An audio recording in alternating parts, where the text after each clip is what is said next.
सत श्री अकाल आदाब दोस्तों, मैं हाँ मनीष प्याला तो चढ़ती कला टाइम टीवी ते तुसी देख रहे हो प्रोग्राम प्राइम टाइम चर्चा। ਅੱਜ ਦਾ ਇਸ ਪ੍ਰੋਗਰਾਮ ਦੇ ਵਿੱਚ ਲਾਈਵ ਅਸੀਂ ਕੁਝ ਚਰਚਾਵਾਂ ਤੁਹਾਡੇ ਨਾਲ ਸਾਂਝੀਆਂ ਕਰਾਂਗੇ। ਅੱਜ ਦੇ ਪੱਖ ਦੇ ਮਸਲੇ ਤੁਹਾਡੇ ਨਾਲ ਸਾਂਝੇ ਕਰਾਂਗੇ ਅਤੇ ਖਾਸ ਤੌਰ ਤੇ ਅੱਜ ਸਾਡੇ ਕੋਲ ਤਿੰਨ ਮਸਲੇ ਨੇ ਜਿਹੜੇ ਕਾਫੀ ਗੰਭੀਰ ਨੇ, ਜਿਨ੍ਹਾਂ ਦੇ ਉੱਤੇ ਅੱਜ ਚਰਚਾ ਕਰਨੀ ਜ਼ਰੂਰ ਬਣਦੀ ਹੈ।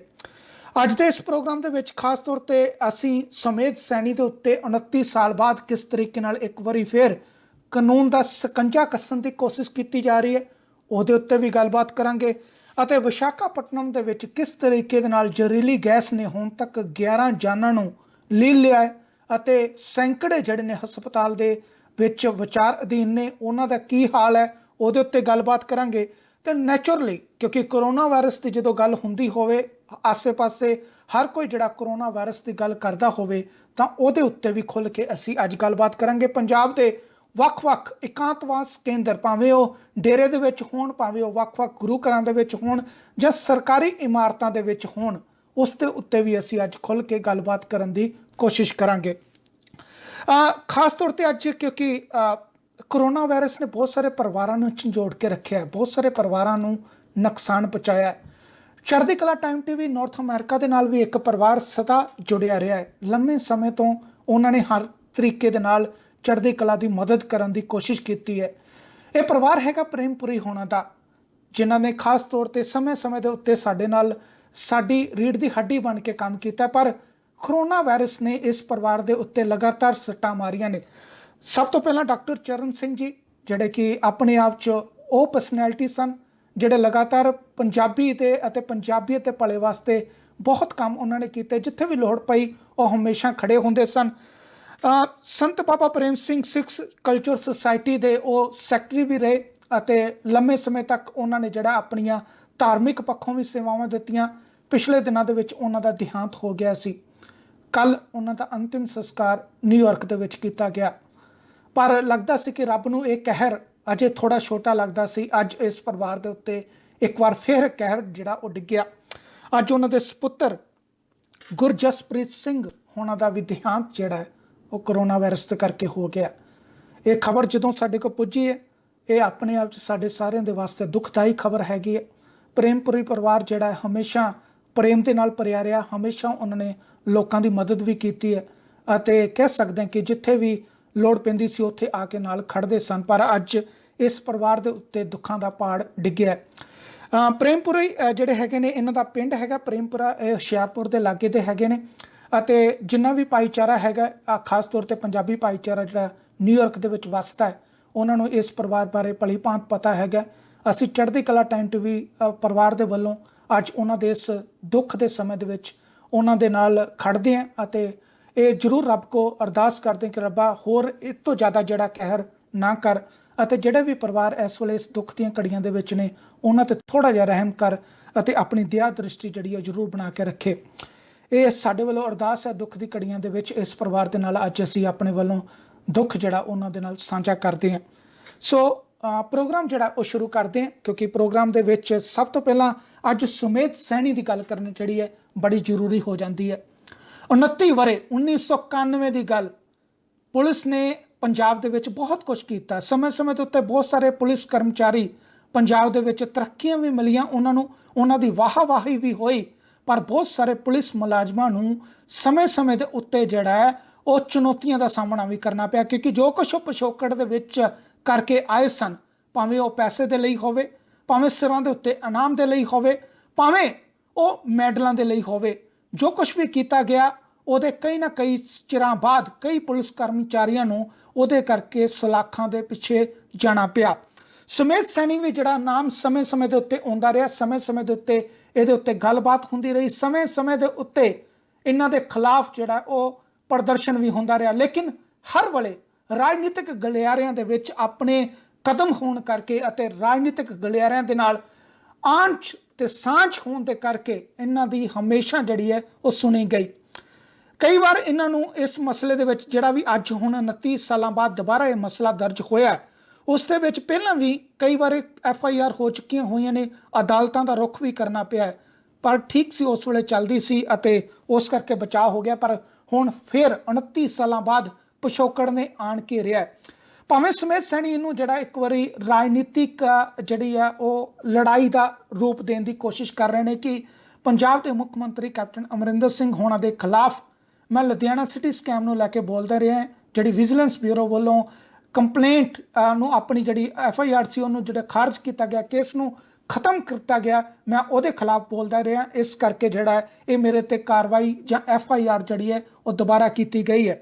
ਪਰ ਤੁਹਾਡਾ ਇੱਥੇ ਜਾਣਨਾ ਬਹੁਤ ਜ਼ਰੂਰੀ ਹੈ ਕਿ ਅਸਲ ਦੇ ਵਿੱਚ ਹੋਇਆ ਕੀ ਹੈ। 1991 ਦੇ ਵਿੱਚ ਖਾਸ ਤੌਰ ਤੇ ਬਲਵੰਤ ਸਿੰਘ ਮੁਲਤਾਨੀ ਦਾ ਚੁੱਕਿਆ ਗਿਆ ਸੀ। ਬਲਵੰਤ ਸਿੰਘ ਮੁਲਤਾਨੀ ਨੂੰ ਉਹਦੇ ਘਰ ਤੋਂ ਚੁੱਕਿਆ ਗਿਆ ਸੀ ਅਤੇ ਉਸ ਤੋਂ ਬਾਅਦ ਲਗਾਤਾਰ ਇਹਦੇ ਵਾਸਤੇ ਉਹਨਾਂ ਦਾ ਪਰਿਵਾਰ ਜਿਹੜਾ ਉਹ ਕਾਰਵਾਈ ਕਰਨ ਦੀ ਮੰਗ ਕਰਦਾ ਰਿਹਾ। ਉਹਨਾਂ ਦੇ ਪਿਤਾ ਜਿਹੜੇ ਇੱਕ IAS ਆਫੀਸਰ ਸਨ, ਦਰਸ਼ਨ ਸਿੰਘ ਮੁਲਤਾਨੀ, ਉਹਨਾਂ ਨੇ ਆਪਣੇ ਜਿੰਦੇ ਜੀ ਪੂਰੀ ਕੋਸ਼ਿਸ਼ ਕੀਤੀ ਕਿ ਇਨਸਾਫ ਲਿਆ ਜਾ ਸਕੇ, ਪਰ ਨਹੀਂ ਮਿਲਿਆ।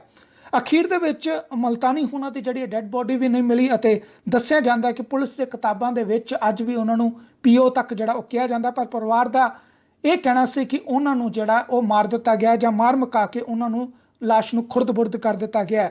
ਪਰ ਅੱਜ ਦੀ ਕਾਰਵਾਈ ਦੇ ਵਿੱਚ ਜਿਹੜੀ ਪੰਜਾਬ ਦੇ ਵਿੱਚ ਪੰਜਾਬ ਪੁਲਿਸ ਵੱਲੋਂ ਹੀ ਸਾਬਕਾ DGP ਸੁਮੇਧ ਸੈਣੀ ਦੇ ਖਿਲਾਫ ਜਿਹੜੀ ਹੈ FIR ਦਰਜ ਕੀਤੀ ਗਈ ਹੈ। ਉਹਦੇ ਵਿੱਚ IPC ਦੀਆਂ ਕਈ ਧਾਰਾਂ ਜਿਹੜੀਆਂ ਨੇ ਉਹ ਲਾਈਆਂ ਗਈਆਂ ਨੇ, ਜਿਨ੍ਹਾਂ ਦੇ ਵਿੱਚ IPC 364, 201, 344, 330, 219 ਅਤੇ 120B ਜਿਹੜੀ ਹੈ ਉਹਦੇ ਧਾਰਾਵਾਂ ਦੇ ਤਹਿਤ ਜਿਹੜਾ ਉਹ ਮਾਮਲਾ ਦਰਜ ਕੀਤਾ ਗਿਆ ਹੈ।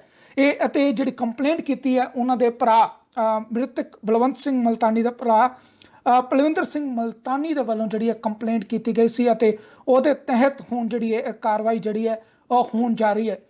ਅੱਗੇ ਕੀ ਹੁੰਦਾ, ਕਿਉਂਕਿ 29 ਸਾਲ ਤਾਂ ਨਿਕਲ ਗਏ ਨੇ, 29 ਸਾਲਾਂ ਤੋਂ ਬਾਅਦ ਹੁਣ ਕਿੰਨੀ ਕੁ ਅੱਗੇ ਕਾਨੂੰਨ ਦੇ ਜਿਹੜੇ ਨੇ ਦਾਅ ਪੇਚ ਖੇਡੇ ਜਾਂਦੇ ਨੇ ਇਹ ਤੇ ਆਉਣ ਵਾਲਾ ਸਮਾਂ ਦੱਸੇਗਾ। ਪਰ ਇੱਕ ਵਾਰੀ ਫਿਰ ਦੁਬਾਰਾ ਤੋਂ FIR ਦਰਜ ਹੋਈ ਹੈ, ਕਿਉਂਕਿ ਇਸ ਤੋਂ ਪਹਿਲਾਂ ਜਿਹੜੀ FIR ਦਰਜ ਕੀਤੀ ਗਈ ਸੀ ਉਹ CBI ਵੱਲੋਂ ਕੀਤੀ ਗਈ ਸੀ, ਪਰ ਉਸ FIR ਨੂੰ ਖਾਰਜ ਕਰ ਦਿੱਤਾ ਗਿਆ ਸੀ ਕਿਉਂਕਿ ਉਸ ਵੇਲੇ ਅਦਾਲਤ ਦੇ ਮੁਤਾਬਿਕ ਜਿਹੜੀ FIR ਦਰਜ ਕੀਤੀ ਗਈ ਸੀ ਉਹਦੇ 'ਚ ਕੋਈ ਸੀਮਾ ਨੂੰ ਲੈ ਕੇ ਕੋਈ ਜਿਹੜਾ ਉਹ ਇਹਨਾਂ ਦੇ ਜਿਹੜਾ ਬਚਾਅ ਪੱਖ ਹੈ ਉਸਨੇ ਆਪਣੇ ਵੱਲੋਂ ਇਹ ਉਦਾਹਰਨ ਦਿੱਤੀ ਸੀ ਕਿ ਇਹਦੇ ਵਿੱਚ ਉਹਨਾਂ ਦੀ ਯੂਰੀਡਿਕਸ਼ਨ ਜਿਹੜੀ ਨਹੀਂ ਹੈਗੀ ਤੇ ਇਹ ਮਾਮਲਾ ਜਿਹੜਾ ਉਹ ਖਾਰਜ ਕਰ ਦੇਣਾ ਚਾਹੀਦਾ ਹੈ। ਪਰ ਉਸ ਵੇਲੇ ਕੇਸ ਦੇ ਬਾਰੇ ਇਹ ਨਹੀਂ ਸੀ ਅਦਾਲਤ ਨੇ ਕਿਹਾ ਕਿ ਇਹ ਕੇਸ ਜਿਹੜਾ ਝੂਠਾ ਜਾਂ ਸੱਚਾ ਹੈ। ਉਹਨਾਂ ਨੇ ਇਹ ਕਿਹਾ ਸੀ ਕਿ ਇਹ ਕੇਸ ਦੇ ਵਿੱਚ ਜਿਹੜੀ ਕਾਰਵਾਈ ਕੀਤੀ ਗਈ ਉਹ ਯੂਰੀਡਿਕਸ਼ਨ ਤੋਂ ਬਾਹਰ ਜਾ ਕੇ ਕੀਤੀ ਗਈ ਹੈ ਤੇ ਇਸ ਕਰਕੇ ਇਹ FIR ਜਿਹੜੀ ਹੈ ਉਹ ਨਹੀਂ ਹੋਣੀ ਚਾਹੀਦੀ। ਪਰ ਹੁਣ ਸਾਰੀਆਂ ਚੀਜ਼ਾਂ ਨੂੰ ਧਿਆਨ ਦੇ ਵਿੱਚ ਰੱਖ ਕੇ ਦੁਬਾਰਾ ਤੋਂ ਇਹ ਜਿਹੜਾ ਕੇਸ ਹੈ 29 ਸਾਲ ਬਾਅਦ ਜਿਹੜਾ ਉਹ ਦਰਜ ਕੀਤਾ ਗਿਆ। ਸੋ ਆਉਣ ਵਾਲੇ ਸਮੇਂ ਦੇ ਵਿੱਚ ਕੀ ਹੁੰਦਾ ਹੈ, ਇਹਦੇ ਨਾਲ ਖਾਸੀ ਤੌਰ ਤੇ ਜਿਹੜੇ ਨੇ 6 ਹੋਰ ਬਾਈ ਨੇਮ ਲੋਕ ਜਿਹੜੇ ਨੇ FIR ਦਾ ਹਿੱਸਾ ਹੈਗੇ ਨੇ, ਜਿਹਦੇ ਵਿੱਚ DSP Baldev Singh Saini, SI Satveer Singh, SI Harsahai, SI Jagir Singh, SI ਅਨੂਪ ਸਿੰਘ ਅਤੇ ASI ਕੁਲਦੀਪ ਸਿੰਘ ਅਤੇ ਇੱਕ ਅਣਪਛਾਤਾ ਵਿਅਕਤੀ, ਇਹਨਾਂ ਦੇ ਖਿਲਾਫ ਜਿਹੜਾ FIR ਦੇ ਵਿੱਚ ਨਾਮ ਦਿੱਤਾ ਗਿਆ। ਆਉਣ ਵਾਲਾ ਸਮਾਂ ਜਿਹੜਾ ਦੱਸੇਗਾ, ਅਸੀਂ ਇਹਦੇ ਉੱਤੇ ਆਉਣ ਵਾਲੇ ਸਮੇਂ ਦੇ ਵਿੱਚ ਹੋਰ ਵੀ ਜਾਣਕਾਰੀ ਜਿਹੜੀ ਹੈ ਜ਼ਰੂਰ ਲੈ ਕੇ ਆਵਾਂਗੇ। ਵਿਸ਼ਾਖਾਪਟਨਮ ਦੇ ਵਿੱਚ ਜਿਹੜਾ ਕਿ ਆਂਧਰਾ ਪ੍ਰਦੇਸ਼ ਦੇ ਵਿੱਚ ਇੱਕ ਖਾਸ ਸ਼ਹਿਰ ਹੈਗਾ, ਉਹਦੇ ਵਿੱਚ ਅੱਜ ਸਵੇਰੇ ਜਿਹੜਾ ਕਿਉਂਕਿ ਭਾਰਤੀ ਸਮੇਂ ਦੀ ਅਗਰ ਅਸੀਂ ਗੱਲ ਕਰਦੇ ਹਾਂ ਵੀਰਵਾਰ, ਤਾਂ ਉੱਥੇ ਇੱਕ LG ਪੈਲੀਮਾਸ ਪਲਾਂਟ ਦਾ ਇੱਕ ਕੰਪਨੀ ਹੈਗੀ ਹੈ ਜਿਹੜੀ ਕਿ 40 ਦਿਨਾਂ ਤੋਂ ਪਿਛਲੇ ਦਿਨਾਂ ਦੇ ਵਿੱਚ ਬੰਦ ਸੀ ਲੋਕਡਾਊਨ ਦੇ ਕਰਕੇ। ਜਦ ਉਹਨੂੰ ਹੁਣ ਖੋਲ੍ਹਣ ਦੀ ਤਿਆਰੀ ਕੀਤੀ ਗਈ ਤਾਂ ਉਹਦੇ ਇੱਕ ਟੈਂਕਰ ਦੇ ਵਿੱਚੋਂ ਜ਼ਹਿਰੀਲੀ ਗੈਸ ਜਿਹੜੀ ਹੈ ਉਹ ਰਿਲੀਜ਼ ਹੋ ਗਈ। ਉਸ ਦੇ ਨਾਲ ਮੌਕੇ ਦੇ ਉੱਤੇ ਹੀ 11 ਲੋਕਾਂ ਦੀ ਜਿਹੜੀ ਹੈ ਉਹ ਮੌਤ ਹੋ ਜਾਂਦੀ ਹੈ। ਤਸਵੀਰਾਂ ਅਸੀਂ ਤੁਹਾਡੀ TV ਸਕਰੀਨ ਦੇ ਉੱਤੇ ਵੀ ਸਾਂਝੀਆਂ ਕਰਾਂਗੇ। ਇਹ ਤਸਵੀਰਾਂ ਤੁਹਾਨੂੰ ਵਿਚਲਿਤ ਕਰ ਸਕਦੀਆਂ ਨੇ, ਪਰ ਇਹ ਤਸਵੀਰਾਂ ਆਪਣੇ ਆਪ 'ਚ ਕਾਫੀ ਘਾਤਕ ਤਸਵੀਰਾਂ ਨੇ, ਕਿਉਂਕਿ ਦੱਸਦੀਆਂ ਨੇ ਕਿ ਇਹ ਗੈਸ ਜਿਹੜੀ ਹੈ ਤਕਰੀਬਨ 3 ਕਿਲੋਮੀਟਰ ਦੇ ਰੇਡੀਅਸ ਦੇ ਵਿੱਚ ਫੈਲ ਗਈ, ਜਿਸ ਦੇ ਕਰਕੇ ਹੁਣ ਤੱਕ 11 ਲੋਕਾਂ ਦੀ ਮੌਤ ਦੀ ਖਬਰ ਜਿਹੜੀ ਉਹ ਸਾਡੇ ਸਾਹਮਣੇ ਹੈਗੀ ਹੈ ਅਤੇ ਸੈਂਕੜੇ ਲੋਕ ਜਿਹੜੇ ਨੇ ਉਹ ਹਸਪੀਟਲ ਦੇ ਵਿੱਚ ਜ਼ੇਰੇ ਇਲਾਜ ਨੇ। ਇਸ ਦੇ ਵਿੱਚ ਬਹੁਤ ਸਾਰੇ ਲੋਕ ਜਿਹੜੇ ਨੇ ਉਹਨਾਂ ਦੀ ਹੋਰ ਹਾਲਤ ਜਿਹੜੀ ਹੈ ਉਹ ਗੰਭੀਰ ਦੱਸੀ ਜਾਂਦੀ ਹੈ। ਕਹਿਣ ਤੋਂ ਭਾਵ ਕਿ ਇਸ ਗੈਸ ਦਾ ਜਿਹੜਾ ਰਿਸਾਵ ਹੋਇਆ ਹੈ ਇਹਦੇ ਨਾਲ ਆਉਣ ਵਾਲੇ ਦਿਨਾਂ ਦੇ ਵਿੱਚ ਹੋਰ ਵੀ ਲੋਕਾਂ ਦਾ ਦੇਹਾਂਤ ਜਿਹੜਾ ਉਹ ਹੋ ਸਕਦਾ ਹੈ। ਆਂਧਰਾ ਪ੍ਰਦੇਸ਼ ਦੀ ਸਰਕਾਰ ਦੇ ਵੱਲੋਂ ਆਨਣ ਫਾਨਣ ਦੇ ਵਿੱਚ ਇਸ ਮਸਲੇ ਦੇ ਉੱਤੇ ਕਾਬੂ ਪਾਉਣ ਦੇ ਲਈ ਬਹੁਤ ਵੱਡੇ ਜਿਹੜੇ ਨੇ ਐਲਾਨ ਕੀਤੇ ਗਏ ਨੇ। ਉਹਨਾਂ ਨੇ ਮ੍ਰਿਤਕ ਦੇ ਪਰਿਵਾਰਾਂ ਨੂੰ ਜਿਹੜਾ 1-1 ਕਰੋੜ ਰੁਪਇਆ ਮੁਆਵਜ਼ੇ ਦੇ ਤੌਰ ਤੇ ਦੇਣ ਦਾ ਐਲਾਨ ਕੀਤਾ। ਜਿਹੜੇ ਇਸ ਵੇਲੇ ਹਸਪੀਟਲ ਦੇ ਵਿੱਚ ਜਿਨ੍ਹਾਂ ਦੀ ਹਾਲਤ ਜ਼ਿਆਦਾ ਗੰਭੀਰ ਹੈਗੀ ਹੈ, ਮਤਲਬ ਕਿ ਵੈਂਟੀਲੇਟਰ ਤੇ ਪਏ ਹੋਏ ਨੇ, ਉਹਨਾਂ ਦੇ ਪਰਿਵਾਰਾਂ ਨੂੰ 10-10 ਲੱਖ ਰੁਪਇਆ ਦੇਣ ਦਾ ਐਲਾਨ ਕੀਤਾ। ਜਿਹੜੇ ਹਸਪਤਾਲ ਦੇ ਵਿੱਚ ਵੈਸੇ ਜ਼ੇਰੇ ਇਲਾਜ ਨੇ, ਲੱਗਦਾ ਕਿ ਉਹਨਾਂ ਦੀ ਜਾਨ ਜਿਹੜੀ ਖਤਰੇ ਤੋਂ ਬਾਹਰ ਹੈ, ਉਹਨਾਂ ਦੇ ਪਰਿਵਾਰ ਨੂੰ 1-1 ਲੱਖ ਰੁਪਇਆ, ਜਿਹੜੇ ਲੋਕ ਥੋੜ੍ਹੇ ਬਹੁਤੇ ਜ਼ਖਮੀ ਹੋਏ ਸਨ, ਮਤਲਬ ਕਿ ਆਪਣੇ ਘਰਾਂ ਦੇ ਵਿੱਚ ਨੇ, ਹਸਪਤਾਲਾਂ 'ਚ ਨਹੀਂ ਗਏ, ਉਹਨਾਂ ਦੇ ਪਰਿਵਾਰਾਂ ਨੂੰ 25-25 ਹਜ਼ਾਰ ਰੁਪਇਆ, ਅਤੇ ਪੂਰਾ ਪਿੰਡ ਜਿਹੜਾ ਇਸ ਕੰਪਨੀ ਦੇ ਆਲੇ ਦੁਆਲੇ ਸਨ, ਜਿੱਥੇ ਇਸ ਘਟਨਾ ਦੇ ਕਰਕੇ ਹੁਣ ਲੋਕਾਂ ਨੂੰ ਘਰਾਂ ਤੋਂ ਨਿਕਲ ਕੇ ਬਾਹਰ ਸੇਫ ਸਾਈਡ ਤੇ ਜਾਣਾ ਪਿਆ, ਉਹਨਾਂ ਦੇ ਵਿੱਚ ਹਰੇਕ ਨੂੰ ਜਿਹੜਾ ਉਹ 10-10 ਹਜ਼ਾਰ ਰੁਪਇਆ ਦੇਣ ਦਾ ਐਲਾਨ ਕੀਤਾ ਗਿਆ। ਇਸ ਨੇ ਆਪਣੇ ਆਪ 'ਚ ਪੁਰਾਣੀਆਂ ਯਾਦਾਂ ਜਿਹੜੀਆਂ ਨੇ ਉਹ ਤਾਜ਼ੀਆਂ ਕੀਤੀਆਂ ਨੇ, ਕਿਉਂਕਿ ਇਸ ਤਰੀਕੇ ਦੀਆਂ ਘਟਨਾਵਾਂ ਪਹਿਲੀਆਂ ਵੀ ਹੁੰਦੀਆਂ ਰਹੀਆਂ ਨੇ। ਅਤੇ ਭੋਪਾਲ ਗੈਸ ਕਾਂਡ ਦੇ ਵਿੱਚ ਜਿਸ ਤਰੀਕੇ ਨਾਲ ਤੁਹਾਨੂੰ ਪਤਾ ਹੈ ਕਿ ਅੱਜ ਤੱਕ ਲੋਕ ਇਨਸਾਫ ਮੰਗਦੇ ਰਹੇ ਨੇ, ਪਰ ਸਰਕਾਰ ਨੇ ਇੱਥੇ ਜਿਹੜਾ ਹੈ ਉਹ ਇੱਕਦਮ ਕਦਮ ਚੁੱਕੇ ਨੇ ਅਤੇ ਕਿਹਾ ਹੈ ਕਿ ਆਪਣੇ ਵੱਲੋਂ ਇਹ ਦੱਸਣ ਦੀ ਕੋਸ਼ਿਸ਼ ਕੀਤੀ ਹੈ ਕਿ ਉਸ ਤਰੀਕੇ ਦੇ ਨਾਲ ਜਿਸ ਤਰੀਕੇ ਨਾਲ ਭੋਪਾਲ ਗੈਸ ਦੇ ਟ੍ਰੈਜਡੀ ਦੇ ਵਿੱਚ ਲੋਕ ਅੱਜ ਤੱਕ ਇਨਸਾਫ ਮੰਗਦੇ ਰਹੇ ਨੇ, ਉਹ ਸ਼ਾਇਦ ਜਿਹੜਾ ਉਹ ਉਹਨੂੰ ਜ਼ਿਆਦਾ ਲੰਮਾ ਨਹੀਂ ਖਿੱਚਣ ਦਿੱਤਾ ਜਾਵੇਗਾ ਅਤੇ ਇੱਥੇ ਇਮੀਡੀਏਟਲੀ ਜਿਹੜਾ ਮੁਆਵਜ਼ਾ ਦਿੱਤਾ ਜਾਏਗਾ। ਪਰ ਕਾਰਵਾਈ ਕਿੰਨੀ ਕੁ ਹੁੰਦੀ ਹੈ, ਜਿਹੜੇ ਕੰਪਨੀ ਦੇ ਮਾਲਕ ਨੇ ਜਾਂ ਜਿਨ੍ਹੇ ਵੀ ਇਹ ਗਲਤੀ ਕੀਤੀ ਹੈ, ਕਿਉਂਕਿ 40 ਦਿਨਾਂ ਬਾਅਦ ਜਦੋਂ ਤੁਸੀਂ ਇੰਡਸਟਰੀ ਨੂੰ ਸ਼ੁਰੂ ਕਰਦੇ ਹੋ ਤਾਂ ਤੁਹਾਡੀ ਵੀ ਨੈਤਿਕ ਜ਼ਿੰਮੇਵਾਰੀ ਬਣਦੀ ਹੈ ਕਿ ਤੁਸੀਂ ਪਹਿਲਾਂ ਸਭ ਕੁਝ ਚੈੱਕ ਕਰੋ ਕਿ ਇਹ ਕਿੰਨਾ ਕੁ ਖਤਰਨਾਕ ਹੈ। ਉਹਦੇ ਉੱਤੇ ਕਿਸ ਨੂੰ ਜ਼ਿੰਮੇਵਾਰ ਇਹਨਾਂ ਮੌਤਾਂ ਦੇ ਲਈ ਠਹਿਰਾਇਆ ਜਾਂਦਾ, ਇਹਦਾ ਆਉਣ ਵਾਲੇ ਸਮੇਂ ਦੇ ਵਿੱਚ ਜਿਹੜਾ ਉਹ ਦੱਸਿਆ ਜਾਵੇਗਾ। ਪੰਜਾਬ ਦੇ ਵਿੱਚ ਵੀ ਅਸੀਂ ਹੁਣ ਕਰੋਨਾ ਵਾਇਰਸ ਦੀ ਵੀ ਗੱਲ ਜਿਹੜੀ ਉਹ ਜ਼ਰੂਰ ਕਰ ਲਈਏ, ਕਿਉਂਕਿ ਕਰੋਨਾ ਵਾਇਰਸ ਦੇ ਕਰਕੇ ਪੰਜਾਬ ਦੇ ਵਿੱਚ ਲਗਾਤਾਰ ਅੰਕੜੇ ਜਿਹੜੇ ਨੇ ਉਹ ਵੱਧ ਰਹੇ ਨੇ। ਪੰਜਾਬ ਦੇ ਵਿੱਚ ਕੀ ਵੱਧ ਰਹੇ ਨੇ, ਪੂਰੇ ਭਾਰਤ ਦੇ ਵਿੱਚ ਹੀ ਅੰਕੜੇ ਜਿਹੜੇ ਨੇ ਉਹ ਵੱਧ ਰਹੇ ਨੇ, ਜਿਹੜੇ ਆਪਣੇ ਆਪ 'ਚ ਚਿੰਤਾ ਦਾ ਵਿਸ਼ਾ ਹੈ। ਦੁਨੀਆ ਭਰ ਦੇ ਵਿੱਚ ਲੋਕਡਾਊਨ ਨੂੰ ਖੋਲ੍ਹਣ ਦੀਆਂ ਜਿਹੜੀਆਂ ਉਹ ਗੱਲਾਂ ਹੋ ਰਹੀਆਂ ਨੇ। ਕਈ ਸਰਕਾਰਾਂ, ਅਮਰੀਕਾ ਤੋਂ ਲੈ ਕੇ ਕੈਨੇਡਾ, ਦੁਨੀਆ ਭਰ ਦੇ ਵਿੱਚ ਲਗਾਤਾਰ ਜਿਹੜਾ ਆਮ ਲੋਕਾਂ ਵੱਲੋਂ ਇਹ ਦਬਾਅ ਪਾਇਆ ਜਾ ਰਿਹਾ ਕਿ ਹੁਣ ਕੰਟਰੀਆਂ ਨੂੰ ਖੋਲ੍ਹ ਦੇਣਾ ਚਾਹੀਦਾ ਹੈ। ਉਸੇ ਹੀ ਲੜੀ ਦੇ ਵਿੱਚ ਭਾਰਤ ਅਤੇ ਪੰਜਾਬ ਨੂੰ ਵੀ ਖੋਲ੍ਹਿਆ ਗਿਆ। ਪਰ ਜਿਸ ਤਰੀਕੇ ਨਾਲ ਇਹ ਤੁਹਾਡੇ ਸਮਝ ਵਾਸਤੇ ਜਾਣਨਾ ਬੜਾ ਜ਼ਰੂਰੀ ਹੈ, ਕਿਉਂਕਿ ਭਾਰਤ ਦੇ ਵਿੱਚ ਕਰੋਨਾ ਵਾਇਰਸ ਜਿਹੜਾ ਕਾਫੀ ਲੇਟ ਐਂਟਰ ਹੋਇਆ ਸੀ, ਪੰਜਾਬ ਦੇ ਵਿੱਚ ਵੀ ਇਹ ਕੇਸ ਕਾਫੀ ਲੇਟ ਆਏ ਸਨ। ਇਸ ਕਰਕੇ ਇਹਦੇ ਹੌਲੀ ਹੌਲੀ ਜਿਹੜੀ ਆ ਉਹ ਹਾਈਪ ਜਿਹੜੀ ਆ ਉੱਤੇ ਹੋ ਰਹੀ ਹੈ, ਜਿਹੜਾ ਕਿ ਹਜੇ ਪੀਕ ਦੇ ਉੱਤੇ ਇਸ ਕੇਸਾਂ ਦੀ ਲੜੀ ਜਿਹੜੀ ਆ ਉਹ ਵੱਧ ਰਹੀ ਹੈ। ਪਰ ਕਿਉਂਕਿ ਉਸੇ ਹੀ ਸਮੇਂ ਲੋਕਡਾਊਨ ਜਿਹੜਾ ਉਹ ਖੋਲ੍ਹਣ ਦੀਆਂ ਗੱਲਾਂ ਹੋ ਰਹੀਆਂ ਨੇ, ਕਰਫਿਊ ਦੇ ਵਿੱਚ ਢਿੱਲ ਦੇਣ ਦੀ ਗੱਲ ਹੋ ਰਹੀ ਹੈ, ਤਾਂ ਬਹੁਤ ਸਾਰੇ ਲੋਕ ਜਿਹੜੇ ਨੇ ਉਹ ਚਿੰਤਤ ਨੇ ਕਿ ਆਉਣ ਵਾਲੇ ਸਮੇਂ ਦੇ ਵਿੱਚ ਹੋਵੇਗਾ ਕੀ, ਕਿਸ ਤਰੀਕੇ ਨਾਲ ਲੋਕਾਂ ਦਾ ਇਲਾਜ ਕੀਤਾ ਜਾਵੇਗਾ, ਕਿਸ ਤਰੀਕੇ ਨਾਲ ਲੋਕਾਂ ਨੂੰ ਜਿਹੜਾ ਜਿਹੜੀ ਆ ਉਹਨਾਂ ਦਾ ਦੇਖਭਾਲ ਕੀਤੀ ਜਾਵੇਗੀ, ਸਰਕਾਰ ਆਪਣੇ ਵੱਲੋਂ ਕਿੰਨੀ ਕੁ ਤਿਆਰ ਹੈਗੀ ਹੈ। ਕਿਉਂਕਿ ਲੋਕਡਾਊਨ ਜਦੋਂ ਪਹਿਲਾਂ ਕੀਤਾ ਗਿਆ ਸੀ ਜਾਂ ਕਰਫਿਊ ਜਿੱਥੇ ਪਹਿਲਾਂ ਲਾਇਆ ਗਿਆ, ਦੁਨੀਆ ਭਰ ਦਾ ਜਿਹੜਾ ਮਰਜ਼ੀ ਮੁਲਕ ਦੀ ਗੱਲ ਕਰ ਲਓ, ਉਹਨਾਂ ਦੀ ਇਹ ਕੋਸ਼ਿਸ਼ ਸੀ ਕਿ ਅਸੀਂ ਲੋਕਡਾਊਨ ਕਰਕੇ ਜਿਹੜੀਆਂ ਮੈਡੀਕਲ ਸਹੂਲਤਾਂ ਸਾਨੂੰ ਚਾਹੀਦੀਆਂ ਨੇ ਉਹਨਾਂ ਨੂੰ ਅਸੀਂ ਆਪਣੇ ਨੂੰ ਜਿਹੜਾ ਉਹ ਰੈਡੀ ਕਰ ਲਈਏ ਕਿ ਕੱਲ੍ਹ ਨੂੰ ਜੇ ਸਾਡੇ ਸਾਹਮਣੇ ਵੱਡੇ ਨੰਬਰ ਆਉਂਦੇ ਨੇ, ਜੇ ਸਾਡੇ ਸਾਹਮਣੇ ਇੱਕਦਮ ਆਪਾਤਕਾਲੀਨ ਜਿਹੜੀ ਉਹ ਹਾਲਾਤ ਬਣ ਜਾਂਦੇ ਨੇ, ਮਤਲਬ ਕਿ ਐਮਰਜੈਂਸੀ ਇੱਕਦਮ ਟੁੱਟ ਪੈਂਦੀ ਹੈ ਅਤੇ ਕੇਸਾਂ ਦੀ ਭਰਮਾਰ ਹੋ ਜਾਂਦੀ ਹੈ, ਤਾਂ ਸਾਡੇ ਕੋਲ ਇੰਨੇ ਕੁ ਪ੍ਰਬੰਧ ਹੋਣੇ ਚਾਹੀਦੇ ਨੇ ਮੈਡੀਕਲ ਦੇ ਤੌਰ 'ਤੇ ਕਿ ਅਸੀਂ ਹਰੇਕ ਦਾ ਇਲਾਜ ਕਰ ਸਕੀਏ। ਕਿਉਂਕਿ ਸ਼ੁਰੂਆਤ ਦੇ ਵਿੱਚ ਜਦੋਂ ਕਰੋਨਾ ਵਾਇਰਸ ਆਇਆ, ਸਭ ਤੋਂ ਵੱਧ ਉਹਨਾਂ ਮੁਲਕਾਂ ਦੇ ਵਿੱਚ ਨੁਕਸਾਨ ਹੋਇਆ ਜਿਹੜੇ ਮੁਲਕ ਉਸ ਵੇਲੇ ਆਪਣੇ ਆਪ ਨੂੰ ਪ੍ਰਪੇਅਰ ਨਹੀਂ ਸੀ ਕਰ ਪਾਏ, ਤੇ ਯਕਦਮ ਕੇਸ ਵੱਧ ਗਏ ਅਤੇ ਨਾ ਹਸਪਤਾਲ ਤਿਆਰ ਸਨ, ਨਾ ਡਾਕਟਰ ਤਿਆਰ ਸਨ, ਨਾ ਹੀ ਸਰਕਾਰਾਂ ਤਿਆਰ ਸਨ ਅਤੇ ਉੱਥੇ ਨੁਕਸਾਨ ਹੋਇਆ। ਪਰ ਲੋਕਡਾਊਨ ਐਸੇ ਕਰਕੇ ਕੀਤਾ ਗਿਆ ਸੀ ਕਿ ਅਸੀਂ ਆਪਣੇ ਪ੍ਰਬੰਧ ਜਿਹੜੇ ਨੇ ਉਹ ਪੂਰੇ ਕਰ ਲਈਏ। ਪਰ ਦੁੱਖ ਦੀ ਗੱਲ ਹੈ, ਅਜੇ ਵੀ ਪੰਜਾਬ ਦੇ ਵਿੱਚ ਜਦੋਂ ਖਬਰਾਂ ਆਉਂਦੀਆਂ ਨੇ, ਉਹਨਾਂ ਖਬਰਾਂ ਦੇ ਵਿੱਚ ਰਾਜਨੀਤੀ ਜਿਹੜੀ ਹੈ ਉਹ ਸ਼ਰੇਆਮ ਝਲਕਦੀ ਹੈ। ਅਸੀਂ ਕਹਿੰਦੇ ਹਾਂ ਕਿ ਰਾਜਨੀਤੀ ਜ਼ਰੂਰ ਕਰੋ, ਰੱਜ ਕੇ ਕਰੋ, 2022 ਹਜੇ ਦੂਰ ਹੈਗਾ, ਇਲੈਕਸ਼ਨਾਂ ਦਾ ਸਮਾਂ ਦੂਰ ਹੈ, ਪਰ ਆਪਣੇ ਪੰਜਾਬ ਵਾਸੀਆਂ ਦੇ ਭਲੇ ਵਾਸਤੇ ਵੀ ਕੁਝ ਜਿਹੜਾ ਉਹ ਰਾਜਨੀਤੀ ਤੋਂ ਪਰਾਂ ਹਟ ਕੇ ਕਰ ਲੈਣਾ ਚਾਹੀਦਾ ਹੈ, ਕਿਉਂਕਿ ਇੱਥੇ ਇੱਕ ਮੁੱਠ ਹੋ ਕੇ ਲੜਨ ਦੀ ਲੋੜ ਹੈ। ਔਰ ਤੁਹਾਡੇ ਸਾਹਮਣੇ ਜਿਹੜਾ ਦੁਸ਼ਮਣ ਹੈਗਾ, ਉਹ ਦੁਸ਼ਮਣ ਦਾ ਨਾ ਕੋਈ ਰੂਪ ਹੈ, ਨਾ ਕੋਈ ਧਰਮ ਹੈ ਅਤੇ ਨਾ ਹੀ ਕੋਈ ਆਕਾਰ ਹੈ, ਅਤੇ ਨਾ ਹੀ ਉਹਨੂੰ ਕੋਈ ਪਕੜ ਕੇ ਰੱਖ ਸਕਦਾ ਹੈ ਕਿ ਉਹਨੇ ਕਿਹਨੂੰ ਮਾਰਨਾ ਹੈ ਅਤੇ ਕਿਹਨੂੰ ਨਹੀਂ ਮਾਰਨਾ। ਤੁਹਾਡੇ ਆਪਣੇ ਵੀ ਹੋ ਸਕਦੇ ਨੇ, ਤੁਹਾਡੇ ਦੁਸ਼ਮਣ ਵੀ ਹੋ ਸਕਦੇ ਨੇ, ਤੇ ਜਦੋਂ ਦੁਸ਼ਮਣ ਦਾ ਇਸ ਤਰੀਕੇ ਦਾ ਰੂਪ ਰੇਖਾ ਹੋਵੇ ਤਾਂ ਉਦੋਂ ਆਪਣੇ ਆਪ ਨੂੰ ਇਸ ਤਰੀਕੇ ਨਾਲ ਪ੍ਰਪੇਅਰ ਕਰ ਲੈਣਾ ਚਾਹੀਦਾ ਹੈ ਕਿ ਸਾਡਾ ਜਾਨੀ ਤੇ ਮਾਲੀ ਨੁਕਸਾਨ ਜਿਹੜਾ ਘੱਟ ਤੋਂ ਘੱਟ ਹੋਵੇ। ਪਰ ਪੰਜਾਬ ਅਜੇ ਵੀ ਜਿਹੜਾ ਉਹ ਰਾਜਨੀਤੀਆਂ ਕਰ ਰਿਹਾ। ਸੋ ਅੱਜ ਦੇ ਇਸ ਵਿਸ਼ੇ ਦੇ ਉੱਤੇ ਖਾਸ ਤੌਰ ਤੇ ਗੱਲਬਾਤ ਕਰਨ ਦੇ ਲਈ ਸਾਡੇ ਨਾਲ ਸਰਦਾਰ ਹਰਜਿੰਦਰ ਸਿੰਘ ਮਾਂਝੀ ਜੀ ਜਿਹੜੇ ਨੇ ਉਹ ਜੁੜਨਗੇ, ਜਿਹੜੇ ਕਿ ਦਰਬਾਰੇ ਖਾਲਸਾ ਤੋਂ ਹੈਗੇ ਨੇ, ਸੋਸ਼ਲ ਮੀਡੀਆ ਦੇ ਉੱਤੇ ਬਹੁਤ ਜ਼ਿਆਦਾ ਪ੍ਰਚਲਿਤ ਨੇ ਅਤੇ ਪੰਜਾਬ ਦੇ ਵਿੱਚ ਬਹੁਤ ਸਾਰੇ ਮਸਲੇ ਜਿਹੜੇ ਨੇ ਉਹਨਾਂ ਨੂੰ ਉਭਾਰਦੇ ਰਹਿੰਦੇ ਨੇ ਸਮੇਂ-ਸਮੇਂ ਦੇ ਉੱਤੇ। ਅਤੇ ਨਾਲ ਹੀ ਨਾਲ ਇਹ ਵੀ ਇੱਥੇ ਦੱਸਣਾ ਬਣਦਾ ਕਿ ਜਦੋਂ ਵੀ ਕੋਈ ਲੋੜ ਪੈਂਦੀ ਹੈ ਸਰਕਾਰ ਨੂੰ ਵੀ ਜਿਹੜਾ ਉਹ ਆਇਨਾ ਦਿਖਾਉਣ ਦੀ ਕੋਸ਼ਿਸ਼ ਕਰਦੇ ਨੇ ਕਿ ਸਰਕਾਰ ਜ਼ਰੂਰ ਜਾਗੇ ਅਤੇ ਲੋਕ ਭਲਾਈ ਦਾ ਕੋਈ ਕੰਮ ਜਿਹੜਾ ਉਹ ਜ਼ਰੂਰ ਕਰ ਸਕੀਏ। ਇਸ ਕਰੋਨਾ ਵਾਇਰਸ ਦੀ ਜਿਹੜੀ ਹੈਗੀ ਆ ਮਹਾਮਾਰੀ ਦੇ ਵਿੱਚ ਉਹਨਾਂ ਦੇ ਵੱਲੋਂ ਵੀ ਕਾਫੀ ਜਿਹੜੇ ਨੇ ਉਹ ਯਤਨ ਕੀਤੇ ਜਾ ਰਹੇ ਨੇ, ਪਰ ਜਿਹੜੇ ਉਹਨਾਂ ਦੇ ਵੱਲੋਂ ਯਤਨ ਕੀਤੇ ਜਾ ਰਹੇ ਨੇ ਉਹ ਤਾਂ ਠੀਕ ਹੈ, ਪਰ ਅਸੀਂ ਓਵਰਆਲ ਜਿਹੜੀ ਪੰਜਾਬ ਦੀ ਪਿਕਚਰ ਆ ਉਹਦੇ ਉੱਤੇ ਵੀ ਅੱਜ ਉਹਨਾਂ ਦੇ ਨਾਲ ਗੱਲਬਾਤ ਕਰਨ ਦੀ ਜਿਹੜੀ ਉਹ ਕੋਸ਼ਿਸ਼ ਕਰਾਂਗੇ। ਮਾਝੀ ਸਾਹਿਬ ਤੁਹਾਡਾ ਬਹੁਤ ਬਹੁਤ ਸਵਾਗਤ ਹੈ ਜੀ। हाँ जी, बहुत बहुत धन्यवाद वीर जी आप जी दा, टाइम टीवी दा ते समूची टीम दा मेरे वालों। हाँ जी बिल्कुल आ रही है मेरी आवाज, सुन पा रहे हो आप जी? जी जी जी ਤੁਹਾਡੀ ਆਵਾਜ਼ ਆ ਰਹੀ ਹੈ ਜੀ। ਬਹੁਤ ਬਹੁਤ ਧੰਨਵਾਦ ਤੁਹਾਡਾ ਕੀਮਤੀ ਸਮਾਂ ਦੇਣ ਦੇ ਲਈ। ਮਾਝੀ ਸਾਹਿਬ ਸਭ ਤੋਂ ਪਹਿਲਾਂ ਮੈਂ ਵਾਹਿਗੁਰੂ ਜੀ ਕਾ ਖਾਲਸਾ ਵਾਹਿਗੁਰੂ ਜੀ ਕੀ ਫਤਿਹ ਜੀ। ਕੁਝ ਹੁਣ ਵਾਹਿਗੁਰੂ ਜੀ ਕਾ ਖਾਲਸਾ ਵਾਹਿਗੁਰੂ ਜੀ ਕੀ ਫਤਿਹ ਜੀ। ਮੇਰਾ ਹੁਣ ਸਵਾਲ ਹੈਗਾ ਜੀ ਤੁਹਾਨੂੰ, ਜਦੋਂ ਪੰਜਾਬ ਦੇ ਵਿੱਚ ਤੁਸੀਂ ਧਾਰਮਿਕ ਤੌਰ ਤੇ ਅਤੇ ਰਾਜਨੀਤਿਕ ਤੌਰ ਤੇ ਕੋਰੋਨਾ ਵਾਇਰਸ ਨੂੰ ਲੈ ਕੇ ਲੜੀਆਂ ਜਾ ਰਹੀਆਂ ਲੜਾਈਆਂ ਦੇ ਬਾਰੇ ਵੇਖਦੇ ਹੋ, ਜਿਹਦੇ ਵਿੱਚ ਕੋਰੋਨਾ ਵਾਇਰਸ ਨੂੰ ਮਾਤ ਦੇਣ ਦੀ ਜਿਹੜੀ ਗੱਲ ਆ ਉਹ ਤਾਂ ਬਾਅਦ ਚ ਹੁੰਦੀ ਹੈ, ਆਪਣੀਆਂ ਵਿਰੋਧੀ ਧਿਰਾਂ ਨੂੰ ਮਾਤ ਦੇਣ ਦੀ ਗੱਲ ਪਹਿਲਾਂ ਹੁੰਦੀ ਹੈ, ਤੇ ਉਹ ਕਿੰਨਾ ਕੁ ਜ਼ਿਆਦਾ ਹਰਟ ਕਰਦੀ ਹੈ ਪੰਜਾਬੀ ਹੋਣ ਦੇ ਨਾਤੇ? ਵੀਰ ਜੀ बिल्कुल तुहाडी जायज़ गल है कि जदों कोरोना करके जो हालात बने ने पंजाब दे पूरी दुनिया दे नाल तां पंजाब दे विच जिहड़े समाज सेवी लोग ने, संस्थावां ने, गुरुद्वारा साहिब कमेटियां ने, ओह तां ग्राउंड दे उत्ते काम कर रहीआं ने, दरबारे खालसा भी उन्हां दे नाल रल के काम कर रही है।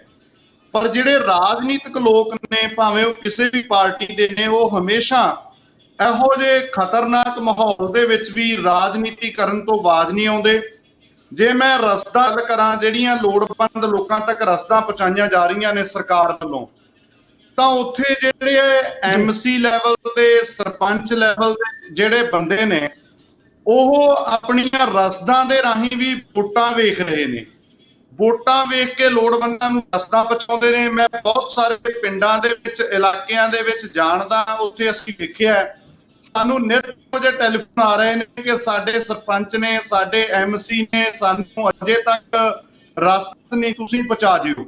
ਸੋ ਇਸ ਪੱਧਰ ਦੀ ਜਿਹੜੀ ਰਾਜਨੀਤੀ ਹੈ ਹੇਠਾਂ ਤੋਂ ਲੈ ਕੇ ਉੱਪਰ ਤੱਕ ਹੋ ਰਹੀ ਹੈ, ਜੀ ਕਿ ਬਹੁਤ ਜ਼ਿਆਦਾ ਦੁਖਦਾਇਕ ਹੈ। ਮੈਂ ਲੀਡਰਾਂ ਨੂੰ ਇਹ ਕਹਿੰਦਾ ਆਪ ਜੀ ਦੇ ਮਾਧਿਅਮ ਰਾਹੀਂ ਕਿ ਜੇ ਵੋਟਰ ਬਚਣਗੇ ਨਹੀਂ ਤਾਂ ਫਿਰ ਤੁਸੀਂ ਰਾਜਨੀਤੀ ਕਿਹਦੇ ਕਰੋਗੇ? ਸੋ ਇਸ ਤਰ੍ਹਾਂ ਇਹ ਜਿਹੜਾ ਬਹੁਤ ਖਤਰਨਾਕ ਜਿਹੜਾ ਰੁਝਾਨ ਹੈ ਜੀ ਪੰਜਾਬ ਦੇ ਵਿੱਚ ਚੱਲ ਰਿਹਾ ਜੀ। ਓਕੇ, ਬਿਲਕੁਲ। ਪਰ ਇੱਕ ਆਪਾਂ ਦੇਖਦੇ ਹਾਂ ਕਿ ਜਦੋਂ ਸੰਗਤਾਂ ਨੂੰ ਰੱਖਣ ਨੂੰ ਲੈ ਕੇ ਗੱਲਬਾਤ ਹੋ ਰਹੀ ਸੀ ਉਦੋਂ ਵੀ ਕਾਫੀ ਵਿਵਾਦ ਜਿਹੜਾ ਹੋਇਆ।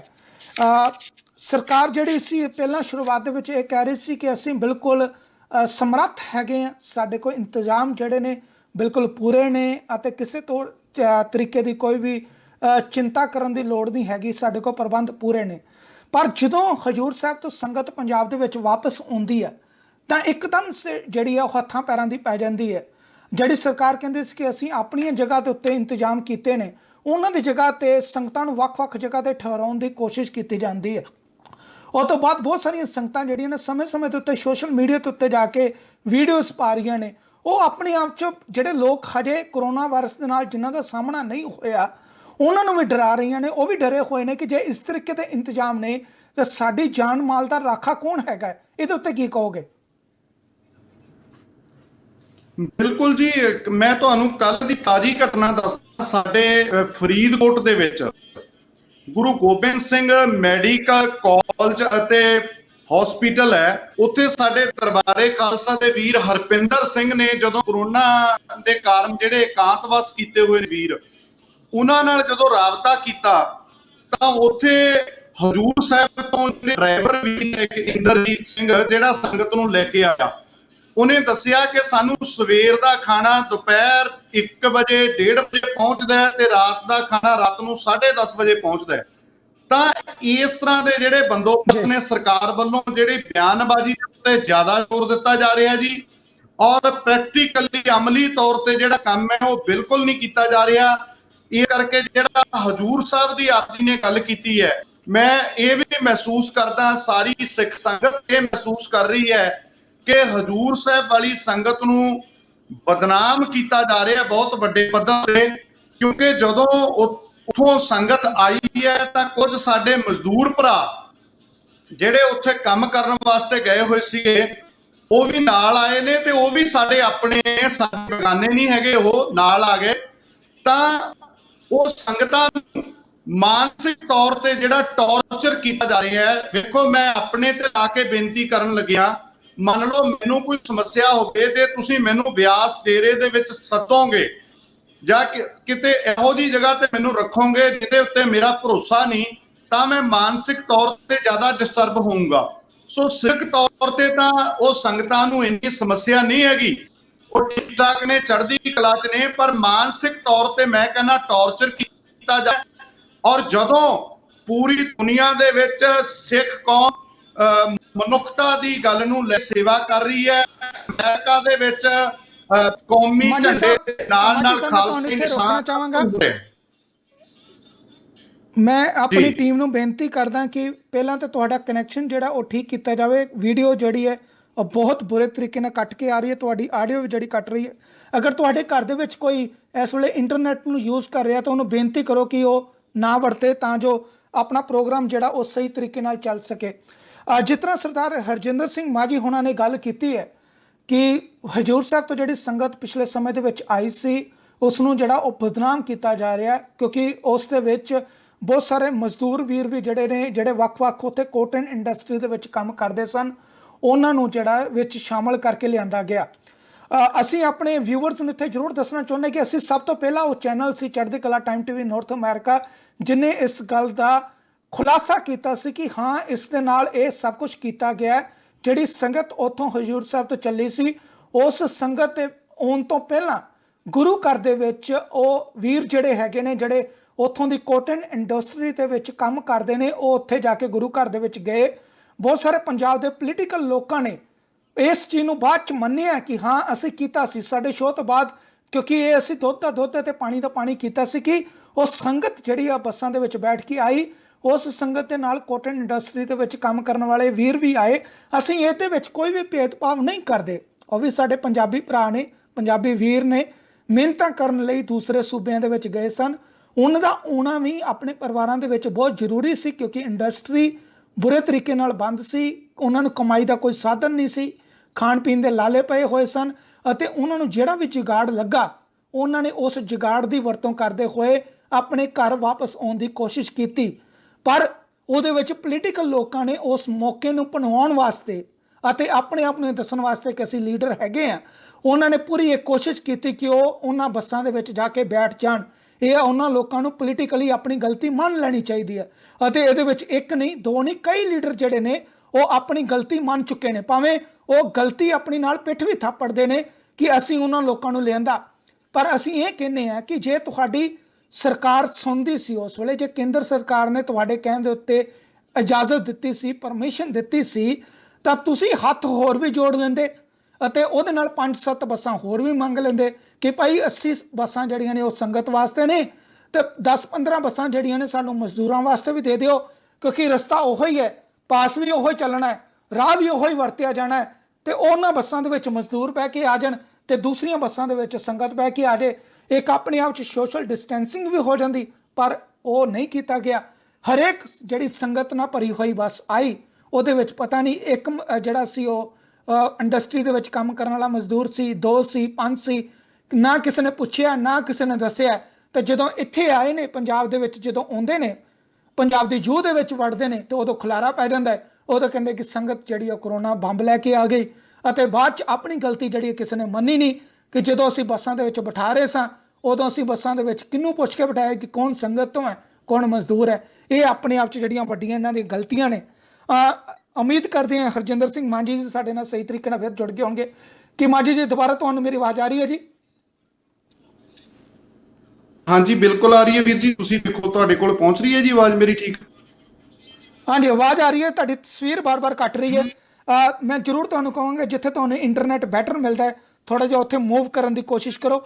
ਅਸੀਂ ਕੱਲ ਇੱਕ ਤਸਵੀਰਾਂ ਵੇਖੀਆਂ ਸਨ ਸੰਗਰੂਰ ਦੇ ਮਸਤੂਆਣਾ ਸਾਹਿਬ ਦੀਆਂ। ਉੱਥੇ ਇੱਕ ਐਜੂਕੇਸ਼ਨ ਸੈਂਟਰ ਹੈਗਾ ਜਿਹਨੂੰ ਚਲਾਉਂਦੇ ਨੇ ਅਕਾਲ ਕਾਲਜ ਕੌਂਸਲ ਵੱਲੋਂ ਚਲਾਇਆ ਜਾਂਦਾ ਹੈ। ਐਂ ਲੱਗਦਾ ਕਿ ਜਿਸ ਤਰ੍ਹਾਂ ਕੋਈ ਆਪਾਂ ਇੱਥੋਂ ਦੇ 2 ਸਟਾਰ ਹੋਟਲ ਵਾਲਾ ਆਪਾਂ ਸਿਲਸਿਲਾ ਕਹਿ ਸਕਦੇ ਹਾਂ, ਜਿਸ ਤਰ੍ਹਾਂ ਅਸੀਂ ਇੱਥੇ ਅਮਰੀਕਾ ਕੈਨੇਡਾ ਦੇ ਵਿੱਚ ਵੇਖਦੇ ਹਾਂ। ਬੜੇ ਹੀ ਸੋਹਣੇ ਤਰੀਕੇ ਦੇ ਨਾਲ ਉੱਥੇ ਸਾਫ਼ ਸਫਾਈ ਵੀ ਹੈਗੀ ਹੈ। ਜਿਹੜੇ ਲੋਕ ਆਏ ਸਨ ਵੱਖ-ਵੱਖ ਰਾਜਾਂ ਤੋਂ, ਉਹਨਾਂ ਨੂੰ ਉੱਥੇ ਰੱਖਿਆ ਗਿਆ ਹੈ। ਸਾਨੂੰ ਬੜੀ ਖੁਸ਼ੀ ਹੋਈ ਹੈ ਵੀ ਵੇਖ ਕੇ ਕਿ ਜਦੋਂ ਠੀਕ ਹੋ ਰਹੇ ਸਨ ਤੇ ਆਪਣੇ ਘਰਾਂ ਨੂੰ ਪਰਤ ਰਹੇ ਸਨ ਉੱਥੋਂ ਠੀਕ ਹੋ ਕੇ। ਇਹ ਤੁਸੀਂ ਕੀ ਲੱਗਦਾ ਕਿ ਜਿਨ੍ਹਾਂ ਨੂੰ ਸਹੀ ਜਗ੍ਹਾ ਦੇ ਉੱਤੇ ਰੱਖਿਆ ਗਿਆ ਹੈ, ਜਿੱਥੇ ਸੋਸ਼ਲ ਡਿਸਟੈਂਸਿੰਗ ਦਾ ਧਿਆਨ ਬੜਾ ਬਾਖੂਬੀ ਤਰੀਕੇ ਨਾਲ ਰੱਖਿਆ ਗਿਆ ਹੈ ਅਤੇ ਖਾਣ ਪੀਣ ਦਾ ਕੋਈ ਵੀ ਉਹਨਾਂ ਨੂੰ ਮੁਸ਼ਕਲ ਨਹੀਂ ਆਈ, ਉਹ ਆਪਣੇ ਆਪ 'ਚ ਕਿੰਨੇ ਕੁ ਲੋਕੀ ਸਹੀ ਤਰੀਕੇ ਨਾਲ ਠੀਕ ਹੋ ਰਹੇ ਨੇ? ਤੇ ਜਿਹੜੇ ਲੋਕਾਂ ਦੇ ਦਿਮਾਗ ਦੇ ਵਿੱਚ ਡਰ ਬੈਠਾ ਹੋਇਆ ਜਾਂ ਜਿਹੜੇ ਆਪਣੇ ਆਪ ਨੂੰ ਮਾਨਸਿਕ ਤੌਰ ਤੇ ਜਿਹੜਾ ਉਹ ਵੀਕ ਮਹਿਸੂਸ ਕਰ ਰਹੇ ਨੇ, ਉਹ ਆਪਣੇ ਆਪ 'ਚ ਕਿੰਨੇ ਕੁ ਜ਼ਿਆਦਾ ਤੁਹਾਨੂੰ ਲੱਗਦਾ ਕਿ ਵੀਕ ਨੇ ਇਸ ਵੇਲੇ? ਕੁਲਬੀਰ ਜੀ, ਇਹ ਸੰਗਰੂਰ ਦੇ ਮਸਤੂਆਣਾ ਸਾਹਿਬ ਦੇ ਵਿੱਚ 200 ਬੈੱਡ ਦਾ ਜਿਹੜਾ ਆਈਸੋਲੇਸ਼ਨ ਸੈਂਟਰ ਤਿਆਰ ਕੀਤਾ ਗਿਆ ਕੌਂਸਲ ਵੱਲੋਂ, ਔਰ ਇਹਦੇ ਵਿੱਚ ਸਾਰਾ ਖਾਣਾ ਪ੍ਰਸ਼ਾਦਾ ਪਾਣੀ ਦਾ ਸੋਹਣਾ ਪ੍ਰਬੰਧ ਹੈ। ਤੇ ਅਸੀਂ ਵੀ ਉੱਥੇ ਸਮੇਂ-ਸਮੇਂ ਤੇ ਦਰਬਾਰੇ ਖਾਲਸਾ ਵੱਲੋਂ ਉਹਨਾਂ ਮਰੀਜ਼ਾਂ ਨੂੰ ਫਰੂਟ ਲੈ ਕੇ ਜਾਂਦੇ ਹਾਂ, ਕੀਵੀ, ਕੇਲਾ, ਜੋ ਵੀ ਮੌਸਮੀਆਂ, ਜੋ ਵੀ ਡਾਕਟਰ ਜਿਹੜੇ ਨੇ ਉਹ ਸਾਨੂੰ ਸਲਾਹ ਦਿੰਦੇ ਆ। ਤਾਂ ਉੱਥੇ ਇੱਕ ਤਾਂ ਇਹ ਹੈ ਕਿ ਮਾਨਸਿਕ ਤੌਰ ਤੇ ਉਹਨਾਂ ਨੂੰ ਮਜ਼ਬੂਤ ਕਰਨ ਦੇ ਲਈ ਕੋਸ਼ਿਸ਼ ਕੀਤੀ ਜਾਂਦੀ ਹੈ। ਉੱਥੇ ਇੱਕ ਮਾਈਕ ਲੱਗਿਆ ਹੋਇਆ ਹੈ, ਮਾਈਕ ਦੇ ਉੱਤੇ ਦੱਸਿਆ ਜਾਂਦਾ ਬਕਾਇਦਾ ਕਿ ਤੁਹਾਨੂੰ ਡਰਨ ਦੀ ਲੋੜ ਨਹੀਂ, ਕਿਉਂਕਿ ਜਿਹੜਾ ਡਰ ਹੈ ਉਹ ਸਿਹਤ ਦੇ ਮਾਹਰ ਦੱਸਦੇ ਨੇ ਕਿ ਸਾਡੇ ਇਮਿਊਨ ਸਿਸਟਮ ਨੂੰ ਬਹੁਤ ਜ਼ਿਆਦਾ ਖਰਾਬ ਕਰਦਾ ਹੈ, ਨੁਕਸਾਨ ਕਰਦਾ। ਇਸ ਕਰਕੇ ਮਸਤੂਆਣਾ ਸਾਹਿਬ ਵਿੱਚ ਇਹ ਮਰੀਜ਼ ਜਿਹੜੇ ਨੇ 100 ਤੋਂ ਵੱਧ ਗਏ ਸੀ, ਪਰ ਬਹੁਤ ਸਾਰੇ ਵੀਰ ਹੁਣ ਠੀਕ ਹੋ ਕੇ ਆਪੋ ਆਪਣੇ ਘਰਾਂ ਨੂੰ ਜਾ ਚੁੱਕੇ ਨੇ। ਤਾਂ ਟੋਟਲ ਜਿਹੜੇ ਨੇ 42 ਮਰੀਜ਼ ਸੀਗੇ, ਮੈਂ ਜਾ ਕੇ ਆਇਆ, ਤਾਂ 42 ਦੇ ਵਿੱਚੋਂ ਵੀ 23 ਬੰਦਿਆਂ ਦੀ ਜਿਹੜੀ ਰਿਪੋਰਟ ਹੈ ਉਹ ਨੈਗੇਟਿਵ ਆ ਚੁੱਕੀ ਹੈ। ਤੇ ਕੱਲ 42 ਵਿੱਚੋਂ 23 ਜਾਣੇ ਹੋਰ ਖੁਸ਼ੀ ਆਪਣੇ ਪਰਿਵਾਰਾਂ ਦੇ ਵਿੱਚ ਚਲੇ ਗਏ ਨੇ। ਤਾਂ ਇਸ ਤਰ੍ਹਾਂ ਜਿਹੜਾ ਸੋਹਣਾ ਪ੍ਰਬੰਧ ਹੈ, ਜਿੱਥੇ ਮਰੀਜ਼ਾਂ ਨੂੰ ਹੌਸਲਾ ਦਿੱਤਾ ਜਾਂਦਾ ਹੈ। ਔਰ ਸਾਡੇ ਸੰਗਰੂਰ ਦੇ ਗੱਗੜਪੁਰ ਪਿੰਡ ਦਾ ਜਿਹੜਾ ਪਹਿਲਾ ਸੰਗਰੂਰ ਜ਼ਿਲ੍ਹੇ ਦਾ ਕੇਸ ਸੀਗਾ, ਉਹ ਵੀ ਵਿਅਕਤੀ ਬਹੁਤ ਚੜ੍ਹਦੀ ਕਲਾ ਦੇ ਨਾਲ ਜਦੋਂ ਰਿਹਾ ਤੇ ਹੌਸਲਾ ਮਿਲਿਆ ਉਹਨੂੰ ਸਾਰੇ ਪਾਸਿਓਂ, ਤਾਂ ਉਹ ਵੀ ਠੀਕ ਠਾਕ ਹੋ ਕੇ ਜਾ ਚੁੱਕੇ ਆ। ਤਾਂ ਸਾਡੇ ਸਿਹਤ ਮਾਹਰ ਨੇ, ਸੰਬੰਧਿਤ ਅਧਿਕਾਰੀ ਨੇ, ਉਹ ਇਹੀ ਕਹਿੰਦੇ ਨੇ ਕਿ ਮਤਲਬ ਸੰਗਰੂਰ ਦੇ ਵਿੱਚ ਜਿਹੜੀ ਗਿਣਤੀ ਹੈ, ਮੈਂ ਗਿਣਤੀ ਤੁਹਾਨੂੰ ਦੱਸਦਾ ਕਿ ਟੋਟਲ ਜਿਹੜੇ ਨੇ 5957 ਵਿਅਕਤੀ ਇਕਾਂਤਵਾਸ ਕੀਤੇ ਹੋਏ ਨੇ, ਜਿਨ੍ਹਾਂ ਦੇ ਵਿੱਚੋਂ 1750 ਵਿਅਕਤੀਆਂ ਦਾ ਟੈਸਟ ਹੋਇਆ, 1442 ਜਿਹੜੇ ਨੇ ਨੈਗੇਟਿਵ ਆ ਚੁੱਕੇ ਨੇ। ਹੁਣ ਜਿਹੜੇ ਐਕਟਿਵ ਕੇਸ ਨੇ ਉਹ 92 ਨੇ। ਔਰ ਇਸ ਤਰ੍ਹਾਂ ਜਿਹੜਾ ਸੰਗਰੂਰ ਦੇ ਵਿੱਚ ਜੀ ਮਤਲਬ ਜਿਹੜੇ ਮਰੀਜ਼ ਵੀ ਹੈਗੇ ਨੇ ਹੁਣ ਉਹ ਵੀ ਖਤਰੇ ਤੋਂ ਬਾਹਰ ਨੇ, ਜਿਵੇਂ ਸਿਹਤ ਮਾਹਰਾਂ ਵੱਲੋਂ ਦੱਸਿਆ ਜਾ ਰਿਹਾ। ਜਦੋਂ ਅਸੀਂ ਉਹਨਾਂ ਨੂੰ ਚੜ੍ਹਦੀ ਕਲਾ ਦੀ ਗੱਲ ਕਰਦੇ ਹਾਂ, ਹੌਸਲੇ ਦੀ ਗੱਲ ਕਰਦੇ ਹਾਂ, ਤਾਂ ਹੌਸਲੇ ਦੇ ਨਾਲ ਉਹ ਲੜਾਈ ਲੜਦੇ ਨੇ ਕਰੋਨਾ ਦੇ ਨਾਲ, ਤਾਂ ਜ਼ਰੂਰ ਸਫਲ ਹੋ ਰਹੇ ਨੇ ਜੀ ਇੱਥੇ।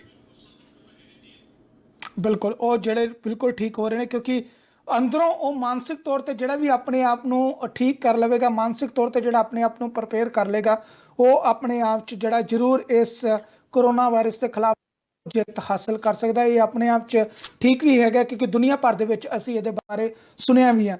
ਮੈਂ ਆਪਣੀ ਟੀਮ ਨੂੰ ਇੱਥੇ ਜ਼ਰੂਰ ਰਿਕੁਐਸਟ ਕਰਾਂਗਾ ਕਿ ਇੱਕ ਵਾਰੀ ਜ਼ਰੂਰ ਤੁਸੀਂ ਕਨੈਕਸ਼ਨ ਜਿਹੜਾ ਕੱਟ ਕੇ ਇਹਨਾਂ ਦੇ ਨਾਲ ਦੁਬਾਰਾ ਜਿਹੜਾ ਉਹ ਕਨੈਕਟ ਕਰੋ, ਕਿਉਂਕਿ ਇਹ ਆਪਣੇ ਆਪ 'ਚ ਜ਼ਰੂਰੀ ਹੈਗਾ। ਕੱਟ ਕੇ ਜਿਹੜੀ ਆਵਾਜ਼ ਆ ਰਹੀ ਹੈ, ਮੈਂ ਆਪਣੇ ਵਿਊਵਰਸ ਨੂੰ ਵੀ ਇੱਕ ਚੀਜ਼ ਇੱਥੇ ਜ਼ਰੂਰ ਜਿਹੜੀ ਉਹ ਦੱਸਣਾ ਚਾਹੁੰਦਾ, ਕਿਉਂਕਿ ਜਿਸ ਤਰੀਕੇ ਨਾਲ ਅੱਜ ਸਰਦਾਰ ਹਰਜਿੰਦਰ ਸਿੰਘ ਮਾਝੀ ਹੋਣਾ ਨੇ ਜੋ ਵੀ ਉੱਥੇ ਉਪਰਾਲਾ ਕੀਤਾ ਜਾ ਰਿਹਾ ਉਹਦੇ ਬਾਰੇ ਸਾਨੂੰ ਦੱਸਿਆ, ਅਸੀਂ ਉਹਨਾਂ ਨੂੰ ਆਪਣੇ ਸ਼ੋਅ ਦੇ ਵਿੱਚ ਸ਼ਾਮਲ ਕੀਤਾ। ਤੁਹਾਨੂੰ ਜੇ ਲੱਗਦਾ ਕਿ ਤੁਸੀਂ ਵੀ ਕੋਈ ਆਪਣੇ ਵੱਲੋਂ ਸਮਾਜ ਦੀ ਭਲਾਈ ਵਾਸਤੇ ਕੋਈ ਚੰਗਾ ਕੰਮ ਕਰ ਰਹੇ ਹੋ, ਤਾਂ ਜ਼ਰੂਰ ਤੁਹਾਡੇ ਵਾਸਤੇ ਤੁਹਾਡਾ ਆਪਣਾ ਪ੍ਰੋਗਰਾਮ ਹੈਗਾ। ਅਸੀਂ ਇਸ ਪ੍ਰੋਗਰਾਮ ਦੇ ਵਿੱਚ ਜ਼ਿਆਦੀਆਂ ਵੱਡੀਆਂ ਪੋਲੀਟੀਕਲ ਹਸਤੀਆਂ ਨੂੰ ਬੁਲਾ ਕੇ ਇੱਥੇ ਕੋਈ ਰਾਜਨੀਤਿਕ ਲੜਾਈ ਜਿਹੜੀ ਉਹ ਨਹੀਂ ਕਰਨਾ ਚਾਹੁੰਦੇ, ਕਿਉਂਕਿ ਉਹਨਾਂ ਕੋਲ ਆਲਰੇਡੀ ਇੰਨੀ ਕੁ ਜ਼ਿਆਦਾ ਸਪੇਸ ਹੈਗੀ ਹੈ ਕਿ ਜਿਹਦੇ ਵਿੱਚ ਉਹ ਆਪਣੇ ਉਸ ਤਰੀਕੇ ਦਾ ਗੁੱਸਾ ਜਿਹੜਾ ਉਹ ਕੱਢ ਸਕਦੇ ਨੇ। ਅਸੀਂ ਨਹੀਂ ਚਾਹੁੰਦੇ ਕਿ ਅਸੀਂ ਵੀ ਉਸ ਤਮਾਸ਼ੇ ਦਾ ਹਿੱਸਾ ਬਣੀਏ।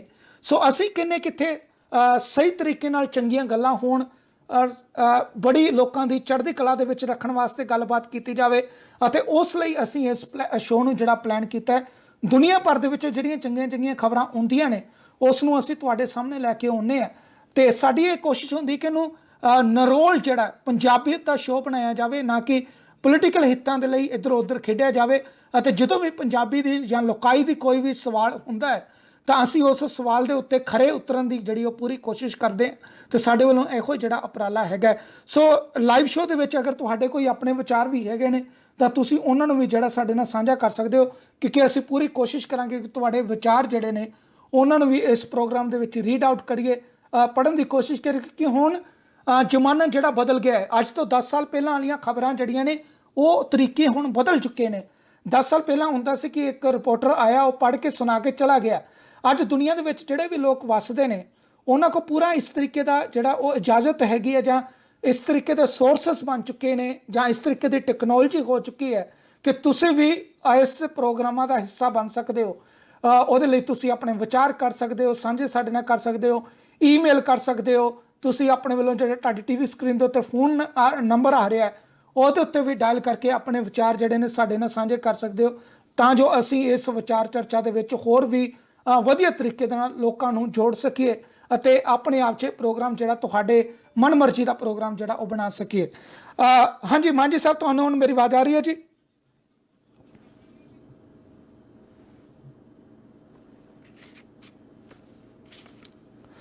ਜ਼ਰੂਰ ਉਹਨਾਂ ਨੂੰ ਜਿਹੜਾ ਕਨੈਕਟ ਕਰਨ ਦੀ ਕੋਸ਼ਿਸ਼ ਕਰੋ ਜੀ। ਆਪਣੇ ਆਪ 'ਚ ਜਿਹੜੇ ਅੱਜ 3 ਅਸੀਂ ਮੇਨ ਤੌਰ 'ਤੇ ਮਸਲੇ ਜਿਹੜੇ ਉਹ ਚੁੱਕੇ ਸਨ। ਇੱਕ ਤਾਂ ਸੁਮੇਧ ਸਿੰਘ ਸੈਣੀ ਵਾਲਾ, ਕਿ ਆਉਣ ਵਾਲੇ ਦਿਨਾਂ ਦੇ ਵਿੱਚ ਇਹਦਾ ਕੀ ਬਣ ਸਕਦਾ। ਇਹ ਆਪਣੇ ਆਪ 'ਚ ਕਿਉਂਕਿ ਪੰਜਾਬ ਦੇ ਉਹਨਾਂ ਪੁਰਾਣੇ ਦਿਨਾਂ ਦੀ ਯਾਦ ਦਿਵਾਉਂਦਾ ਜਿਹਦੇ ਵਿੱਚ ਬਹੁਤ ਸਾਰੀਆਂ ਵਧੀਕੀਆਂ ਜਿਹੜੀਆਂ ਸਨ ਉਹ ਕੀਤੀਆਂ ਗਈਆਂ ਸਨ, ਅਤੇ ਹੁਣ ਉਹਨਾਂ ਦਾ ਜਵਾਬ ਜਿਹੜਾ ਉਹ ਸਮੇਂ-ਸਮੇਂ 'ਤੇ ਅਸੀਂ ਵੇਖਿਆ, ਕਿਉਂਕਿ ਭਾਵੇਂ ਲੰਮੇ ਸਮੇਂ ਬਾਅਦ ਕਈ ਦਹਾਕਿਆਂ ਬਾਅਦ ਜਿਹੜਾ ਉਹ ਕਾਰਵਾਈਆਂ ਹੋਈਆਂ ਨੇ, ਪਰ ਹੁਣ ਵੀ ਜਿਸ ਤਰੀਕੇ ਨਾਲ ਉਹਦੇ ਉੱਤੇ ਲਗਾਤਾਰ ਜਿਹੜੀ ਉਹ ਗੱਲਬਾਤ ਹੋ ਰਹੀ ਹੈ, ਜਿਹੜੇ ਕੰਪਲੇਂਟਸ ਕੀਤੀਆਂ ਜਾ ਰਹੀਆਂ ਨੇ, ਜਿਹੜੀਆਂ ਮਨੁੱਖੀ ਅਧਿਕਾਰਾਂ ਦੀਆਂ ਸੰਸਥਾਵਾਂ ਨੇ ਉਹ ਲਗਾਤਾਰ ਯਤਨਬੰਦ ਨੇ, ਉਹ ਆਪਣੇ ਆਪ 'ਚ ਇਸ ਕੇਸ ਨੂੰ ਜਿਹੜਾ ਲਗਾਤਾਰ ਵੇਖਣਗੀਆਂ ਕਿ ਇਸ ਕੇਸ ਦੇ ਵਿੱਚ ਕੀ ਬਣਦਾ ਹੈ। ਕਿਉਂਕਿ ਕਈ ਹੋਰ ਕੇਸ ਜਿਹੜੇ ਨੇ ਆਉਣ ਵਾਲੇ ਦਿਨਾਂ ਦੇ ਵਿੱਚ ਇਸ ਤਰੀਕੇ ਨਾਲ ਖੁੱਲਣਗੇ ਜਿਨ੍ਹਾਂ ਦੇ ਵਿੱਚ ਜਾਂਚ ਜਿਹੜੀ ਆ ਉਹ ਕੀਤੀ ਜਾਵੇਗੀ। ਅਤੇ ਭਾਵੇਂ ਸੁਮੇਧ ਸਿੰਘ ਸੈਣੀ ਦੇ ਵੱਲੋਂ ਜਿਹੜਾ ਪਹਿਲਾ ਬਿਆਨ, ਪਹਿਲਾ ਰਿਐਕਸ਼ਨ ਇਸ FIR ਦੇ ਉੱਤੇ ਦਿੱਤਾ ਗਿਆ, ਉਹਨਾਂ ਨੇ ਭਾਵੇਂ ਇਹਨੂੰ ਪੋਲੀਟੀਕਲੀ ਰੰਗਤ ਦੇਣ ਦੀ ਕੋਸ਼ਿਸ਼ ਕੀਤੀ ਹੈ ਕਿ ਸਭ ਕੁਝ ਜਿਹੜਾ ਪੋਲੀਟੀਕਲ ਕਾਰਨਾਂ ਕਰਕੇ ਹੋਇਆ, ਅਤੇ ਜਿਸ ਤਰੀਕੇ ਨਾਲ ਮੌਜੂਦਾ ਸਰਕਾਰ ਦੇ ਉੱਤੇ ਉਹਨਾਂ ਨੇ ਖਾਸ ਤੌਰ ਤੇ ਇਲਜ਼ਾਮ ਲਾਏ ਨੇ ਕਿ ਮੌਜੂਦਾ ਸਰਕਾਰ ਲਗਾਤਾਰ ਜਿਸ ਤਰੀਕੇ ਨਾਲ ਉਹਨਾਂ ਦੇ ਉੱਤੇ ਭਾਰੀ ਪੈਣ ਦੀ ਕੋਸ਼ਿਸ਼ ਕਰ ਰਹੀ ਸੀ, ਉਸ ਦੇ ਕਰਕੇ ਇਹ ਸਾਰੇ ਜਿਹੜੇ ਨੇ ਉਹ ਹਾਲਾਤ ਇਹ ਬਣੇ ਨੇ। ਸੇ ਇਹ ਆਪਣੇ ਆਪ 'ਚ ਜਿਹੜਾ ਬੜਾ ਜ਼ਰੂਰੀ ਹੈਗਾ, ਪਰ ਇੱਥੇ ਇਹ ਵੀ ਦੱਸਣਾ ਬੜਾ ਜ਼ਰੂਰੀ ਹੈ ਕਿਉਂਕਿ ਇੱਕ ਖਬਰ ਜਿਹੜੀ ਸੀ ਹੋਰ ਵੀ ਨਸ਼ਰ ਹੋ ਰਹੀ ਸੀ, ਜਿਸ ਦੇ ਵਿੱਚ ਖਾਸ ਤੌਰ ਤੇ ਅਸੀਂ ਇਹ ਵੇਖਿਆ ਕਿ ਸੁਮੇਧ ਸਿੰਘ ਸੈਣੀ ਜਿਹੜੇ ਨੇ ਉਹਨਾਂ ਨੇ ਪੰਜਾਬ ਤੋਂ ਪਹਿਲਾਂ ਹਿਮਾਚਲ ਅੱਧੀ ਰਾਤ ਨੂੰ ਜਿਹੜਾ ਸੀ ਉਹ ਜਾਣ ਦੀ ਕੋਸ਼ਿਸ਼ ਕੀਤੀ ਬਿਨਾਂ ਕਿਸੇ ਪਾਸ ਤੋਂ। ਉਸ ਵੇਲੇ ਜਦੋਂ ਉਹਨਾਂ ਨੇ ਹਿਮਾਚਲ 'ਚ ਐਂਟਰ ਕਰਨ ਦੀ ਕੋਸ਼ਿਸ਼ ਕੀਤੀ, ਉਹਨਾਂ ਦੇ ਨਾਲ 2 ਜਿਹੜੇ ਸਨ ਉਹ ਪੁਲਿਸ ਆਫੀਸਰ ਸਨ, ਪਰ ਜਿਹੜੀ ਹਿਮਾਚਲ ਦੀ ਪੁਲਿਸ ਹੈ ਉਹਨਾਂ ਨੇ ਉਹਨਾਂ ਨੂੰ ਉਸ ਵੇਲੇ ਇਜਾਜ਼ਤ ਨਹੀਂ ਦਿੱਤੀ। ਉਹਨਾਂ ਨੇ ਮਨਾ ਕਰ ਦਿੱਤਾ ਕਿ ਨਹੀਂ, ਤੁਸੀਂ ਜਿਹੜਾ ਸਾਡੀ ਸਟੇਟ ਦੇ ਵਿੱਚ ਐਂਟਰ ਨਹੀਂ ਹੋ ਸਕਦੇ। ਇਹ ਸਭ ਕੁਝ ਜਿਹੜਾ ਹੋ ਰਿਹਾ ਇਹ FIR ਦੇ ਦਰਜ ਹੋਣ ਤੋਂ ਬਾਅਦ ਹੋ ਰਿਹਾ। ਸੋ ਬਹੁਤ ਸਾਰੇ ਲੋਕ ਕਹਿ ਰਹੇ ਨੇ ਕਿ ਸ਼ਾਇਦ ਉਹ ਪੰਜਾਬ ਤੋਂ ਬਾਹਰ ਨਿਕਲਣਾ ਚਾਹੁੰਦੇ ਸਨ, ਪਰ ਬਾਅਦ ਦੇ ਵਿੱਚ ਜਦੋਂ ਖਬਰ ਆਉਂਦੀ ਹੈ ਉਹ ਕਹਿੰਦੇ ਕਿ ਉਹ ਹਿਮਾਚਲ ਨਹੀਂ ਜਾ ਸਕੇ, ਪਰ ਹੁਣ ਜਿਹੜਾ ਉਹ ਦਿੱਲੀ ਪਹੁੰਚ ਗਏ ਨੇ ਅਤੇ ਦਿੱਲੀ ਇਸ ਵੇਲੇ ਬੈਠੇ ਹੋਏ ਨੇ।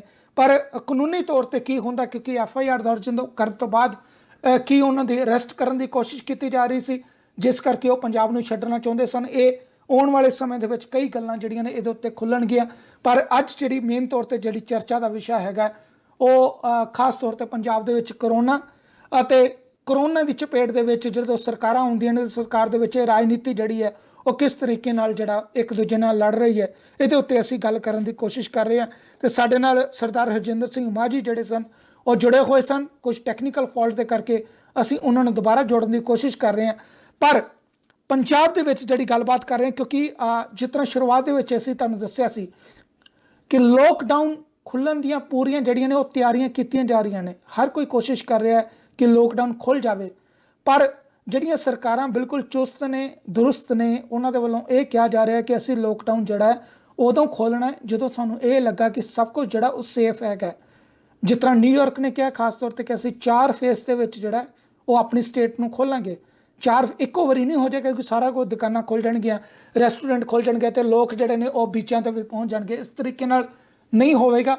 ਇੱਕ ਫੇਜ਼ ਦੇ ਵਿੱਚ ਅਸੀਂ ਖੋਲਾਂਗੇ, ਅਸੀਂ ਵੇਖਾਂਗੇ ਕੇਸ ਵੱਧ ਰਹੇ ਨੇ, ਘਟ ਰਹੇ ਨੇ, ਅਤੇ ਉਸ ਤੋਂ ਬਾਅਦ ਜਿਹੜੀਆਂ ਨੇ ਉਹ ਇਜਾਜ਼ਤਾਂ ਜਿਹੜੀਆਂ ਨੇ ਉਹ ਦਿੱਤੀਆਂ ਜਾਣਗੀਆਂ ਤੇ ਲੋਕ ਜਿਹੜੇ ਨੇ ਇਹ ਆਪਣੇ ਆਪ 'ਚ ਫਿਰ ਅਸੀਂ ਇਹ ਤੈਅ ਕਰਾਂਗੇ ਕਿ ਹਾਂ ਹੁਣ ਸਭ ਕੁਝ ਠੀਕ ਹੈ ਅਸੀਂ ਕਰੋਨਾ ਵਾਇਰਸ ਨਾਲ ਲੜ ਸਕਦੇ ਹਾਂ, ਸਾਡਾ ਹੋਰ ਜਾਨੀ ਨੁਕਸਾਨ ਨਹੀਂ ਹੋਵੇਗਾ ਅਤੇ ਉਸ ਤੋਂ ਬਾਅਦ ਅਸੀਂ ਹੌਲੀ ਹੌਲੀ ਜਿਹੜਾ ਉਹ ਪਰਮਿਸ਼ਨਾਂ ਦੇਵਾਂਗੇ।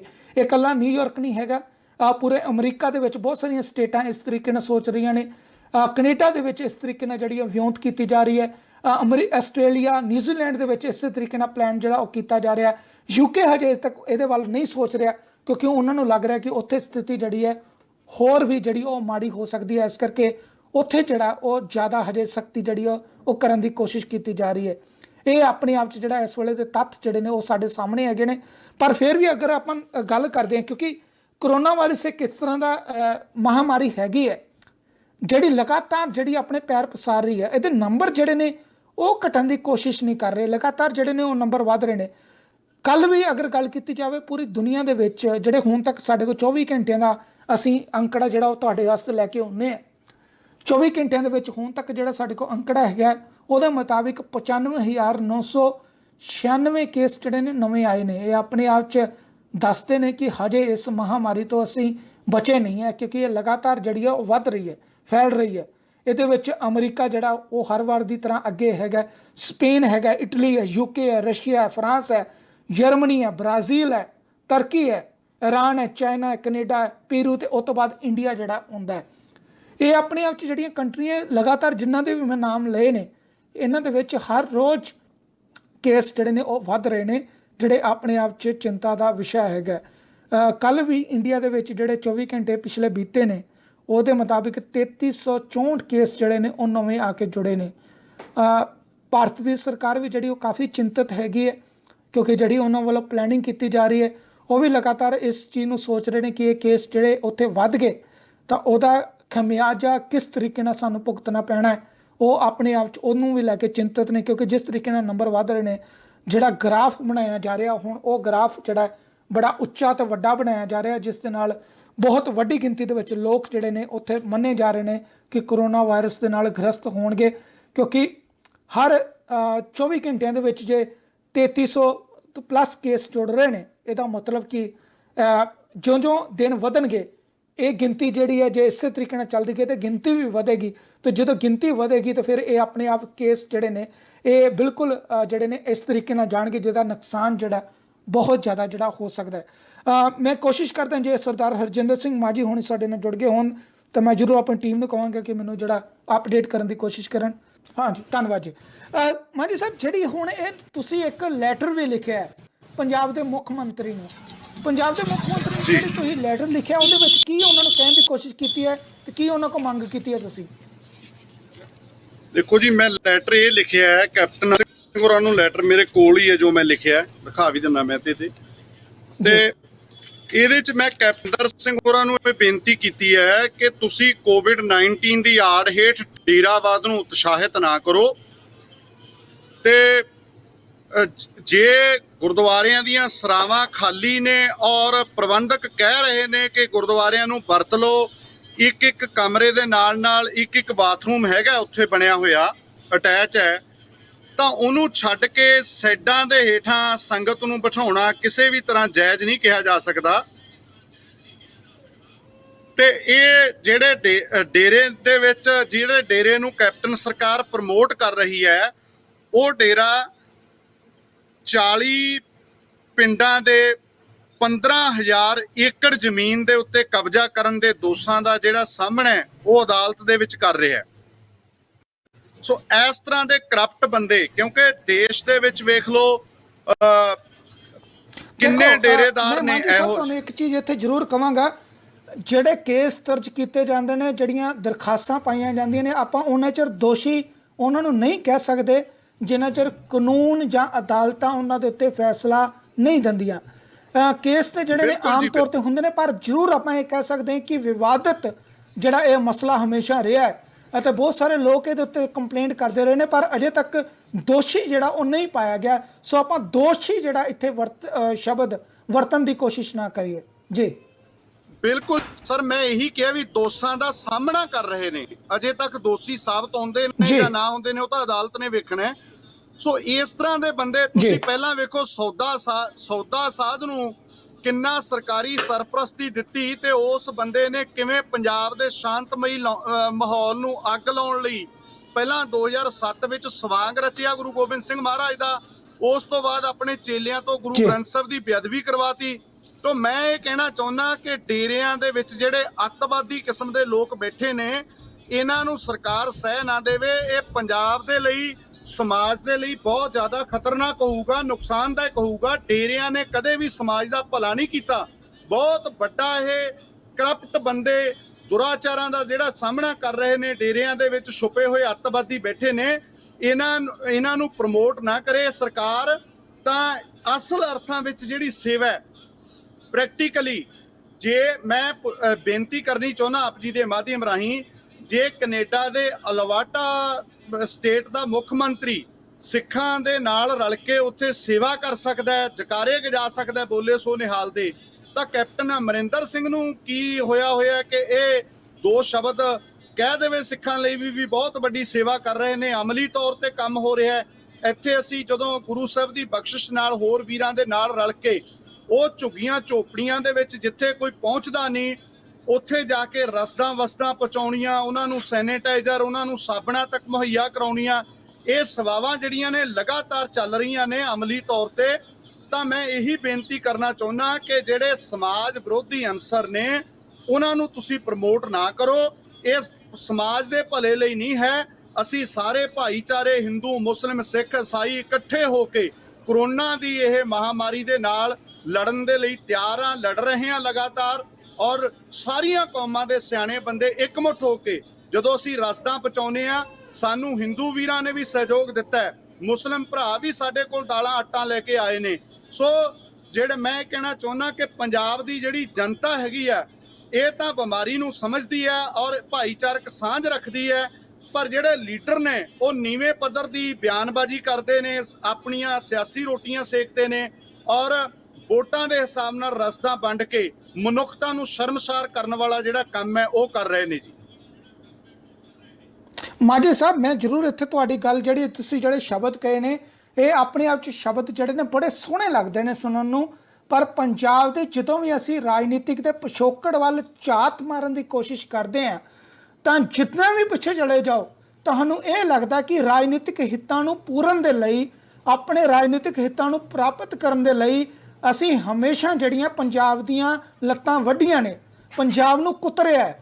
ਇਹ ਆਪਣੇ ਆਪ 'ਚ ਅਸਲੀਅਤ ਹੈਗੀ, ਇਹ ਸੱਚ ਹੈ। ਅਸੀਂ ਸਭ ਕੁਝ ਛੱਡ ਸਕਦੇ ਹਾਂ ਜੇ ਸਾਨੂੰ ਆਪਣੇ ਆਪ 'ਚ ਇਹ ਪਤਾ ਲੱਗ ਜਾਏ ਕਿ ਸਾਨੂੰ ਰਾਜਨੀਤਿਕ ਤੌਰ ਤੇ ਕੁਝ ਅਚੀਵ ਕਰਨ ਲਈ ਆਪਣੇ ਆਂਢ ਗੁਆਂਢ ਨੂੰ ਵੀ ਕਿਸੇ ਨੂੰ ਵੱਢਣਾ ਪੈਣਾ ਹੈ, ਮਤਲਬ ਕਿ ਉਹਦੀ ਲਕੀਰ ਛੋਟੀ ਕਰਨੀ ਪੈਣੀ ਹੈ। ਤੇ ਸਾਡੀਆਂ ਰਾਜਨੀਤਿਕ ਪਾਰਟੀਆਂ ਤੋਂ ਨਹੀਂ ਹਟਦੀਆਂ। ਇਹ ਸਾਡਾ ਪਿਛੋਕੜ ਜਿਹੜਾ ਸਾਨੂੰ ਬੜੇ ਵਧੀਆ ਤਰੀਕੇ ਨਾਲ ਦੱਸਦਾ ਪਿਆ। ਤੁਸੀਂ ਗੱਲ ਕੀਤੀ ਕਿ ਗੁਰੂ ਘਰਾਂ ਦੀ ਸਿਫਤ ਕਰਨੀ, ਜੇ ਅੱਜ ਸ਼੍ਰੋਮਣੀ ਗੁਰਦੁਆਰਾ ਪ੍ਰਬੰਧਕ ਕਮੇਟੀ ਜਿਹੜੀ ਹੈ ਉਹ ਲਗਾਤਾਰ ਇਹ ਕਹਿਣ ਦੀ ਕੋਸ਼ਿਸ਼ ਕਰ ਰਹੀ ਹੈ ਕਿ ਹਾਂ ਅਸੀਂ ਜਿਹੜਾ ਹੈਗਾ ਸਾਡੇ ਕੋਲ ਸਰਾਵਾਂ ਦੇ ਦਰਵਾਜ਼ੇ ਖੁੱਲ੍ਹੇ ਨੇ, ਸੰਗਤ ਨੂੰ ਇੱਥੇ ਭੇਜ ਦਿਓ, ਪਰ ਸਾਰਿਆਂ ਨੂੰ ਪਤਾ ਹੈ ਕਿ ਸ਼੍ਰੋਮਣੀ ਗੁਰਦੁਆਰਾ ਪ੍ਰਬੰਧਕ ਕਮੇਟੀ ਦੇ ਉੱਤੇ ਜਿਹੜਾ ਹੱਥ ਉੱਤੇ ਆਉਂਦਾ ਹੈ ਉਹ ਸਰਦਾਰ ਪ੍ਰਕਾਸ਼ ਸਿੰਘ ਬਾਦਲ ਦੇ ਪਰਿਵਾਰ ਦਾ ਉੱਤੇ ਉਹਦਾ ਹੱਥ ਹੁੰਦਾ ਹੈ। ਤੇ ਇਸ ਕਰਕੇ ਕਦੇ ਵੀ ਨਹੀਂ ਕੈਪਟਨ ਅਮਰਿੰਦਰ ਸਿੰਘ ਹੋਣੀ ਚਾਹੁੰਣਗੇ ਕਿ ਮੈਂ ਉਹਨਾਂ ਦੇ ਹੱਥ ਜਿਹੜੀ ਹੈ ਆਪਣੀ ਬੋਲ ਜਿਹੜੀ ਮੇਰੇ ਇਸ ਵੇਲੇ ਖਾਨੇ ਦੇ ਵਿੱਚ ਆਈ ਹੈ, ਮੈਂ ਉਹਨਾਂ ਦੇ ਪੱਲੇ ਜਿਹੜੀ ਉਹ ਪਾ ਦਿਆਂ ਤੇ ਉਹ ਜਿਹੜੇ ਨੇ ਉਹਦੇ ਉੱਤੇ ਕਹਿਣ ਕਿ ਅਸੀਂ ਸਾਰਿਆਂ ਨੂੰ ਠੀਕ ਕਰਕੇ ਭੇਜਿਆ। ਸੋ ਆਪਣੇ ਆਪ 'ਚ ਜਿਹੜੀ ਰਾਜਨੀਤਿਕ ਲੜਾਈ ਹੈ, ਇਹ ਲੜਾਈ ਉੱਥੇ ਹੈਗੀ ਹੈ। ਕਰੋਨਾ ਦੇ ਜਿਹੜੇ ਪੇਸ਼ੈਂਟ ਨੇ ਉਹ ਆਪਣੇ ਹਾਲਾਤਾਂ ਦੇ ਉੱਤੇ ਇਸ ਵੇਲੇ ਹੈਗੇ ਨੇ, ਪਰ ਰਾਜਨੀਤਿਕ ਲੋਕ ਇਹ ਨੇ ਕਿ ਵਾਹੀ ਦਾ ਜਿਹੜਾ ਮੌਕਾ ਹੈ ਉਹ ਨਾ ਸਾਡੇ ਹੱਥੋਂ ਨਿਕਲ ਜਾਏ, ਇਸ ਕਰਕੇ ਇਹ ਲੜਾਈਆਂ ਹੋ ਰਹੀਆਂ ਨੇ।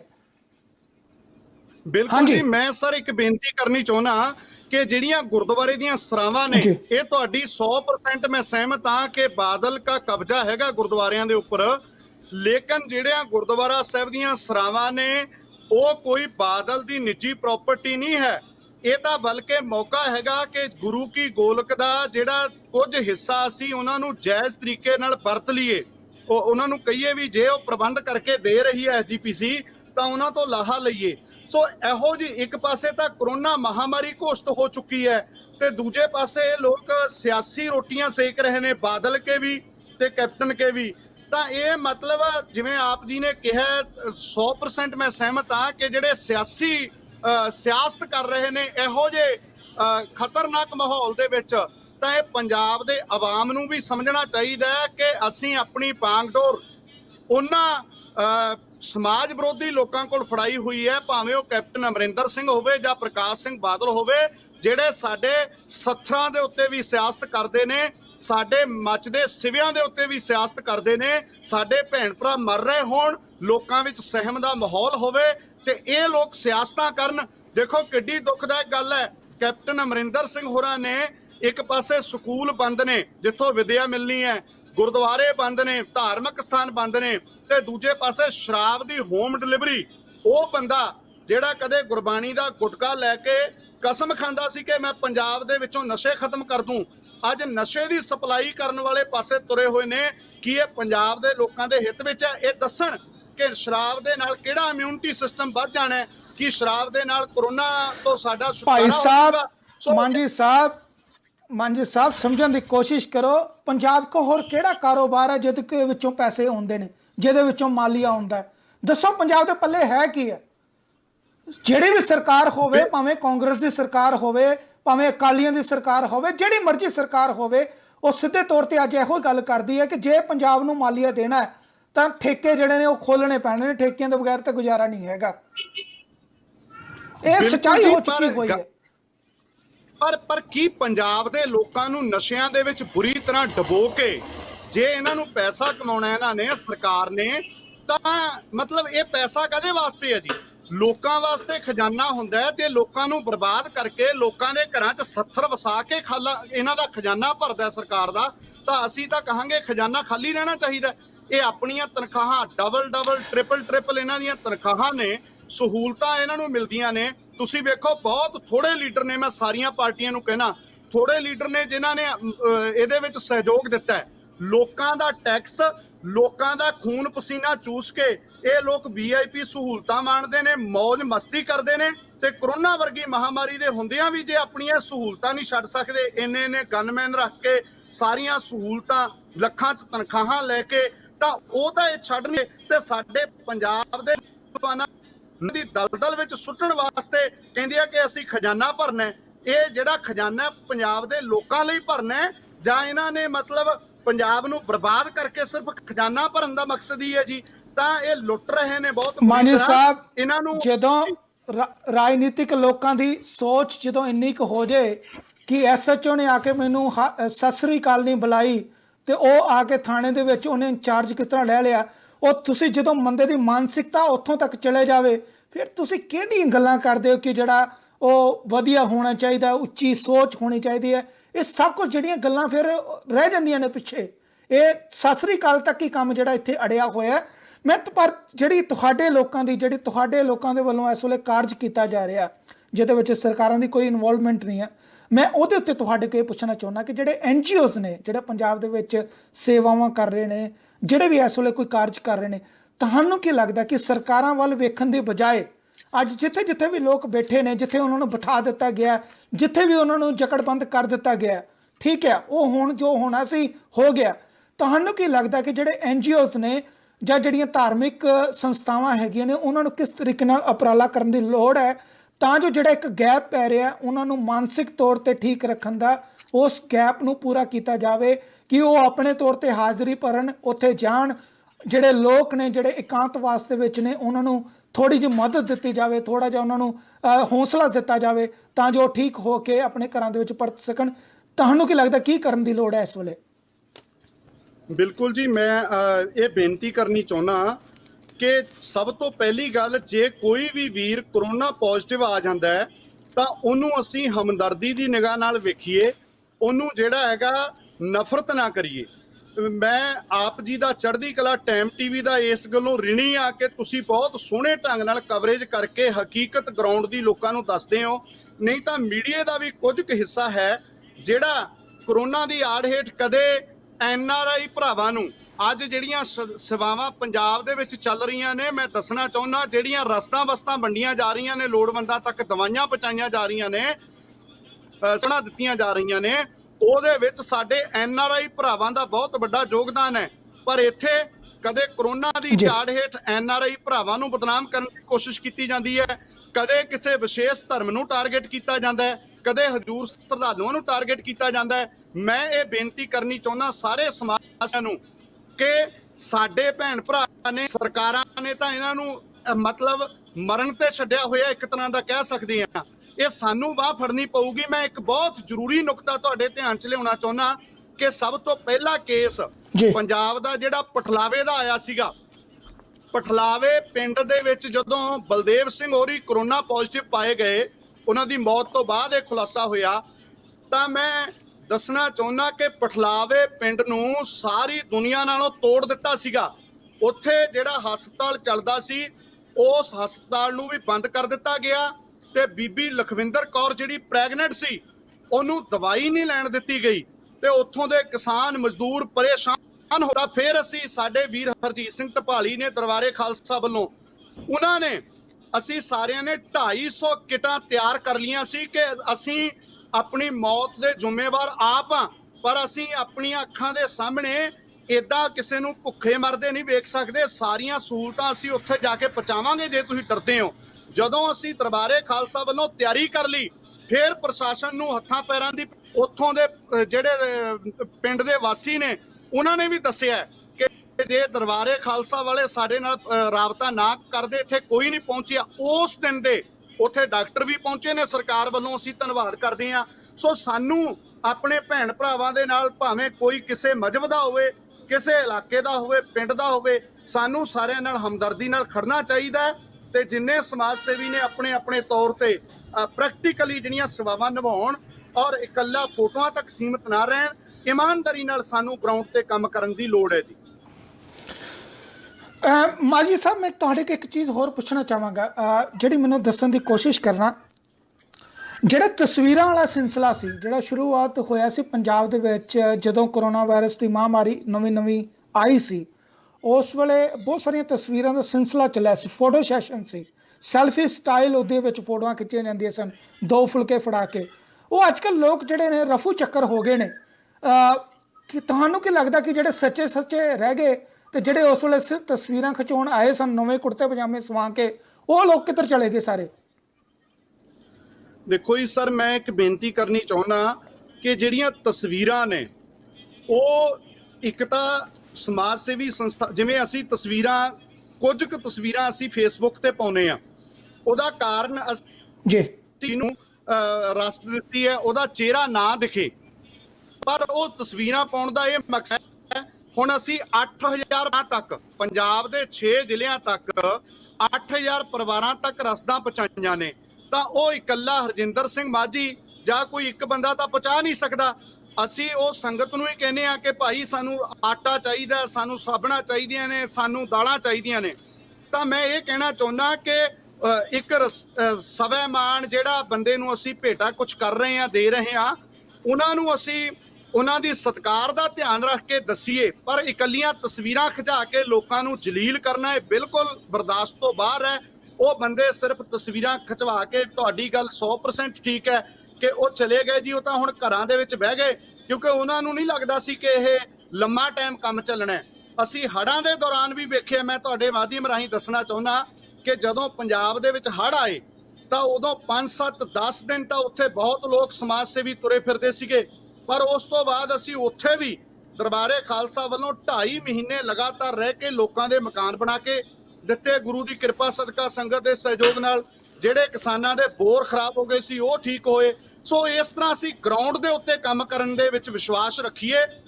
ਪਰਮਾਤਮਾ ਵੇਖਦਾ, ਸਮਾਜ ਸਾਰਾ ਸਾਨੂੰ ਆਪ ਹੀ ਵੇਖ ਰਿਹਾ ਹੁੰਦਾ, ਕੋਈ ਬਹੁਤਾ ਸ਼ੋਸ਼ੇਬਾਜ਼ੀਆਂ ਦੇ ਵਿੱਚ ਪੈਣ ਦੀ ਲੋੜ ਨਹੀਂ। ਜੀ ਜੀ ਜੀ ਬਿਲਕੁਲ। ਬਹੁਤ ਸਾਰੀਆਂ ਇੱਥੇ ਸੰਸਥਾਵਾਂ ਹੈਗੀਆਂ ਨੇ ਪੰਜਾਬ ਦੇ ਵਿੱਚ ਜਿਹੜੀਆਂ ਇਸ ਵੇਲੇ ਵੀ ਲਗਾਤਾਰ ਜਿਹੜੀਆਂ ਨੇ ਆਪਣੀਆਂ ਸੇਵਾਵਾਂ ਨਿਭਾ ਰਹੀਆਂ ਨੇ, ਜਿਨ੍ਹਾਂ ਦੇ ਵਿੱਚ ਸਰਬੱਤ ਦਾ ਭਲਾ ਹੋ ਗਈ, ਖਾਸ ਤੌਰ ਤੇ ਅਸੀਂ ਖਾਲਸਾ ਏਡ ਵੀ ਕਹਿ ਸਕਦੇ ਹਾਂ, ਖਾਸ ਤੌਰ ਤੇ ਯੂਨਾਈਟਿਡ ਸਿੱਖਸ ਨੂੰ ਵੀ ਜਿਹੜਾ ਉਹ ਕਿਹਾ ਜਾ ਸਕਦਾ। ਇਹ ਵੱਡੀਆਂ ਸੰਸਥਾਵਾਂ ਨੇ, ਬਜਟ ਵੀ ਵੱਡੇ ਨੇ ਪਰ ਦਿਲ ਵੀ ਵੱਡੇ ਨੇ। ਲੰਮੇ ਸਮੇਂ ਦੀ ਪਲੈਨਿੰਗ ਕਰਕੇ ਹੁੰਦੇ ਨੇ ਕਿ ਆਪਾਂ 3-3 ਮਹੀਨੇ ਵੀ ਅਗਰ ਰਹਿਣਾ ਪਿਆ ਤਾਂ ਉਹਦੇ ਵਿੱਚ ਆਪਾਂ ਮਦਦ ਕਰਾਂਗੇ। ਪਰ ਬਹੁਤ ਸਾਰੇ ਇਹੋ ਜਿਹੇ ਪਰਿਵਾਰ ਵੀ ਹੈਗੇ ਨੇ, ਜ਼ਰੂਰ ਆਪਾਂ ਇੱਥੇ ਦੱਸਣਾ ਚਾਹੁੰਦੇ ਹਾਂ, ਕਿਉਂਕਿ ਕੋਈ ਇਸ ਤਰੀਕੇ ਨਾਲ ਨਾ ਕਵੇ ਕਿ ਮੇਰਾ ਨਾਮ ਨਹੀਂ ਆਇਆ। ਬਹੁਤ ਸਾਰੇ ਇਹੋ ਜਿਹੇ ਪਰਿਵਾਰ ਵੀ ਨੇ ਕਿ ਜੇ ਕਿਸੇ ਦੇ ਘਰ ਦੇ ਵਿੱਚ 50 ਕਿਲੋ ਆਟਾ ਸੀ ਤਾਂ ਉਹਨੇ 10 ਕਿਲੋ ਆਪਣੇ ਵਾਸਤੇ ਰੱਖਿਆ ਤੇ 40 ਕਿਲੋ ਜਿਹੜਾ ਉਹਨੇ ਵੰਡਿਆ। ਇਸ ਤਰੀਕੇ ਦੇ ਲੋਕ ਵੀ ਪੰਜਾਬ ਦੇ ਵਿੱਚ ਅਜੇ ਜਾਗਦੀ ਜ਼ਮੀਰ ਵਾਲੇ ਜਿਹੜੇ ਨੇ ਉਹ ਵਸਦੇ ਨੇ। ਅਤੇ ਉਹਨਾਂ ਵੱਲੋਂ ਜਿਹੜੇ ਉਹ ਉਪਰਾਲੇ ਕੀਤੇ ਗਏ ਸਨ। ਅਸੀਂ ਅਰਦਾਸ ਕਰਦੇ ਹਾਂ ਕਿ ਜਿਹੜਾ ਉਹਨਾਂ ਨੇ ਦਸਵੰਧ ਕੱਢ ਕੇ ਲੋਕਾਈ ਦਾ ਭਲਾ ਕੀਤਾ ਉਹ ਆਪਣੇ ਆਪ 'ਚ ਹਮੇਸ਼ਾ ਜਿਹੜਾ ਉਹ ਵਾਹਿਗੁਰੂ ਦੇ ਚਰਨਾਂ ਦੇ ਵਿੱਚ ਉਹਦਾ ਹਮੇਸ਼ਾ ਹਿਸਾਬ ਕਿਤਾਬ ਜਿਹੜਾ ਉਹ ਰਹਿੰਦਾ ਹੈ। ਪਰ ਜਿਹੜੀ ਇੱਕ ਚੀਜ਼ ਆਪਾਂ ਕਹਿ ਰਹੇ ਹਾਂ ਕਿ ਜਿਹੜੇ ਤਸਵੀਰਾਂ ਖਿਚਾਉਣ ਵਾਲਾ ਮਾਹੌਲ ਹੈ ਉਹ ਖਤਮ ਹੋ ਕੇ ਜਿਹੜਾ ਚਲਾ ਗਿਆ। ਪਰ ਬੜੀ ਜਲਦੀ ਜਿਹੜੀ ਇਸ ਚੀਜ਼ ਦੀ ਸਮਝ ਆ ਗਈ ਕਿ ਕਿਸੇ ਦੇ ਸਵੇ ਇਮਾਨ ਨੂੰ ਜਿਹੜਾ ਉਹ ਠੇਸ ਨਹੀਂ ਮਾਰਨੀ ਚਾਹੀਦੀ। ਜਿਸ ਤਰੀਕੇ ਨਾਲ ਉਹਦੀ ਤਸਵੀਰ ਨੂੰ ਨਸ਼ਰ ਕਰਕੇ ਉਹਦੇ ਚਿਹਰੇ ਨੂੰ ਨਸ਼ਰ ਕਰਕੇ ਕੀ ਅਸੀਂ ਇਹਨੂੰ 2 ਡੰਗ ਦੀ ਜਿਹੜੀ ਉਹ ਰੋਟੀ ਦਿੱਤੀ ਹੈ, ਇਹ ਆਪਣੇ ਆਪ 'ਚ ਚੰਗੀ ਅਕਲ ਦੀ ਗੱਲ ਹੈ ਜਿਹੜੀ ਇਸ ਵੇਲੇ ਕੀਤੀ ਗਈ ਹੈ। ਪਰ ਅਸੀਂ ਇੱਥੇ ਜ਼ਰੂਰ ਕਹਿਣਾ ਚਾਹੁੰਦੇ ਕਿ ਅਕਾਲ ਕਾਲਜ ਕੌਂਸਲ ਦੇ ਵੱਲੋਂ ਜਿਹੜਾ ਮਸਤੂਆਣਾ ਸਾਹਿਬ ਦੇ ਵਿੱਚ ਜਿਹੜਾ ਇਹ ਸਰਾਂ ਬਣਾਈ ਗਈ ਸੀ, ਜਿਹਦੇ ਕਰਕੇ ਅੱਜ ਅਸੀਂ ਇਹਨਾਂ ਨੂੰ ਭਾਈ ਹਰਜਿੰਦਰ ਸਿੰਘ ਉਹਨਾਂ ਨੂੰ ਐਡ ਕੀਤਾ। ਜੋ ਉੱਥੋਂ ਦਾ ਸਾਨੂੰ ਮਾਹੌਲ ਲੱਗਾ, ਜਿਸ ਤਰੀਕੇ ਨਾਲ ਉੱਥੇ ਸੰਗਤਾਂ ਨੂੰ ਰੱਖਿਆ ਗਿਆ, ਜਿਸ ਤਰੀਕੇ ਨਾਲ ਉੱਥੇ ਉਹਨਾਂ ਦੀ ਦੇਖਭਾਲ ਕੀਤੀ ਗਈ ਹੈ, ਸਾਡੇ ਵੱਲੋਂ ਵੀ ਜਿਹੜਾ ਅਕਾਲ ਕਾਲਜ ਕੌਂਸਲ ਦਾ ਬਹੁਤ ਬਹੁਤ ਧੰਨਵਾਦ ਹੈ ਕਿ ਉਹਨਾਂ ਨੇ ਇਸ ਤਰੀਕੇ ਨਾਲ ਉੱਥੇ ਸੰਗਤ ਨੂੰ ਜਿਹੜਾ ਉਹਨਾਂ ਨੂੰ ਮਾਨਸਿਕ ਤੌਰ ਤੇ ਵੀ ਜਿਹੜਾ ਚੜ੍ਹਦੀ ਕਲਾ ਦੇ ਵਿੱਚ ਰੱਖਿਆ ਅਤੇ ਉਹਨਾਂ ਨੂੰ ਹੁਣ ਠੀਕ ਕਰਕੇ ਆਪਣੇ ਘਰਾਂ ਦੇ ਵਿੱਚ ਭੇਜਿਆ ਜਾ ਰਿਹਾ। ਅਸੀਂ ਜ਼ਰੂਰ ਇੱਥੇ ਕਹਾਂਗੇ ਕਿ ਜਿਹੜੇ ਇਸ ਤਰੀਕੇ ਦੇ ਲੋਕ ਹੈਗੇ ਨੇ ਜਾਂ ਜਿਹੜੀਆਂ ਸੰਸਥਾਵਾਂ ਨੇ, ਸਰਕਾਰ ਨੂੰ ਜ਼ਰੂਰ ਉਹਨਾਂ ਦੇ ਨਾਲ ਗੱਠਜੋੜ ਕਰਨਾ ਚਾਹੀਦਾ, ਉਹਨਾਂ ਨਾਲ ਗੱਲਬਾਤ ਕਰਨੀ ਚਾਹੀਦੀ ਹੈ ਤੇ ਲੋਕਾਂ ਨੂੰ ਜਿਹੜੇ ਇਸ ਵੇਲੇ ਸਭ ਤੋਂ ਜ਼ਿਆਦਾ ਲੋੜ ਦੇ ਵਿੱਚ ਨੇ ਕਿ ਉਹਨਾਂ ਨੇ ਇਕਾਂਤ ਵਾਸਤੇ ਵਿੱਚ ਰਹਿਣਾ, ਉਹਨਾਂ ਨੂੰ ਚੰਗੀਆਂ ਜਗ੍ਹਾ ਦੇ ਉੱਤੇ ਭੇਜਿਆ ਜਾਵੇ ਤਾਂ ਜੋ ਜਲਦ ਠੀਕ ਹੋ ਕੇ ਸਿਹਤਮੰਦ ਹੋ ਕੇ ਆਪਣੇ ਪਰਿਵਾਰਾਂ ਦੇ ਵਿੱਚ ਜਿਹੜਾ ਉਹ ਵਾਪਸ ਜਾ ਸਕਣ। ਤੇ ਸਰਦਾਰ ਹਰਜਿੰਦਰ ਸਿੰਘ ਮਾਜੀ ਜੀ, ਤੁਹਾਡਾ ਵੀ ਬਹੁਤ ਬਹੁਤ ਧੰਨਵਾਦ। ਅਸੀਂ ਆਪਣੀ ਟੀਮ ਵੱਲੋਂ ਵੀ ਇਹ ਅਰਦਾਸ ਕਰਦੇ ਹਾਂ ਕਿ ਤੁਸੀਂ ਚੜ੍ਹਦੀ ਕਲਾ ਦੇ ਵਿੱਚ ਰਹੋ ਅਤੇ ਨਾਲ ਹੀ ਆਪਣੀ ਜਿਹੜੀ ਤੁਹਾਡੀ ਪੂਰੀ ਟੀਮ ਹੈ ਉਹ ਵੀ ਪੰਜਾਬ ਦੇ ਭਲੇ ਵਾਸਤੇ ਇਸੇ ਤਰੀਕੇ ਨਾਲ ਕੰਮਕਾਜ ਕਰਦੀ ਰਹੇ। ਬਹੁਤ ਬਹੁਤ ਧੰਨਵਾਦ ਜੀ ਤੁਹਾਡਾ। ਧੰਨਵਾਦ ਜੀ, ਆਪ ਜੀ ਦਾ ਬਹੁਤ ਬਹੁਤ ਧੰਨਵਾਦ ਜੀ। ਬਹੁਤ ਧੰਨਵਾਦ ਜੀ। ਤੇ ਮੈਂ ਆਪਣੇ ਵੱਲੋਂ ਜਿਹੜੀ ਇਸ ਵੇਲੇ ਆਪਣੇ ਵਿਊਵਰਸ ਹੈਗੇ ਨੇ ਉਹਨਾਂ ਨੂੰ ਵੀ ਬੇਨਤੀ ਕਰਦਾ ਕਿ ਆਪਣੇ ਵਿਚਾਰ ਦੀ ਸਾਂਝ ਜਿਹੜੀ ਹੈ ਜ਼ਰੂਰ ਸਾਡੇ ਨਾਲ ਪਾਇਆ ਕਰੋ। ਉਹਦੇ ਲਈ ਬਾਰ-ਬਾਰ ਅਸੀਂ ਤੁਹਾਨੂੰ ਦੱਸਣ ਦੀ ਕੋਸ਼ਿਸ਼ ਕਰਦੇ ਹਾਂ। ਈਮੇਲ ਹੈਗਾ mbala@cktimetv.com, info@cktimetv.com ਅਤੇ ਆਪਣੇ ਵੱਲੋਂ ਤੁਸੀਂ ਕਾਲ ਕਰਕੇ ਵੀ ਸਾਡੇ ਨਾਲ ਵਿਚਾਰ ਸਾਂਝੇ ਕਰ ਸਕਦੇ ਹੋ। ਅਗਰ ਤੁਸੀਂ ਮੈਨੂੰ ਡਾਇਰੈਕਟਲੀ ਕਾਲ ਕਰਨਾ ਚਾਹੁੰਦੇ ਹੋ ਤਾਂ ਉਹਦੇ ਲਈ ਤੁਸੀਂ ਡਾਇਲ ਕਰ ਸਕਦੇ ਹੋ 9178188322 ਅਤੇ ਇਹ ਆਪਣੇ ਆਪ 'ਚ ਸਾਡੇ ਵੱਲੋਂ ਜਿਹੜੇ ਨੇ ਸੰਪਰਕ ਕਰਨ ਦੇ ਸਾਧਨ ਹੈਗੇ ਨੇ। ਅਤੇ ਸੋਸ਼ਲ ਮੀਡੀਆ ਦੇ ਉੱਤੇ ਵੀ ਤੁਸੀਂ ਆਪਣੇ ਵੱਲੋਂ ਜਿਹੜੇ ਨੇ ਵਿਚਾਰ ਸਾਡੇ ਨਾਲ ਛੱਡ ਕੇ ਜਾ ਸਕਦੇ ਹੋ। ਅਸੀਂ ਅਗਲੇ ਸ਼ੋਅ ਦੇ ਵਿੱਚ ਉਹਨੂੰ ਐਡ ਕਰਨ ਦੀ ਕੋਸ਼ਿਸ਼ ਕਰਾਂਗੇ। ਤੁਹਾਡੇ ਕੋਲ ਇਜਾਜ਼ਤ ਲੈਣ ਦਾ ਜਿਹੜਾ ਉਹ ਸਮਾਂ ਹੋ ਚੁੱਕਿਆ ਹੈ। ਇਜਾਜ਼ਤ ਲੈਂਦੇ ਹਾਂ ਜੀ। ਬਹੁਤ ਬਹੁਤ ਧੰਨਵਾਦ। ਰੱਬ ਰਾਖਾ। ਸਤਿ ਸ਼੍ਰੀ ਅਕਾਲ ਜੀ।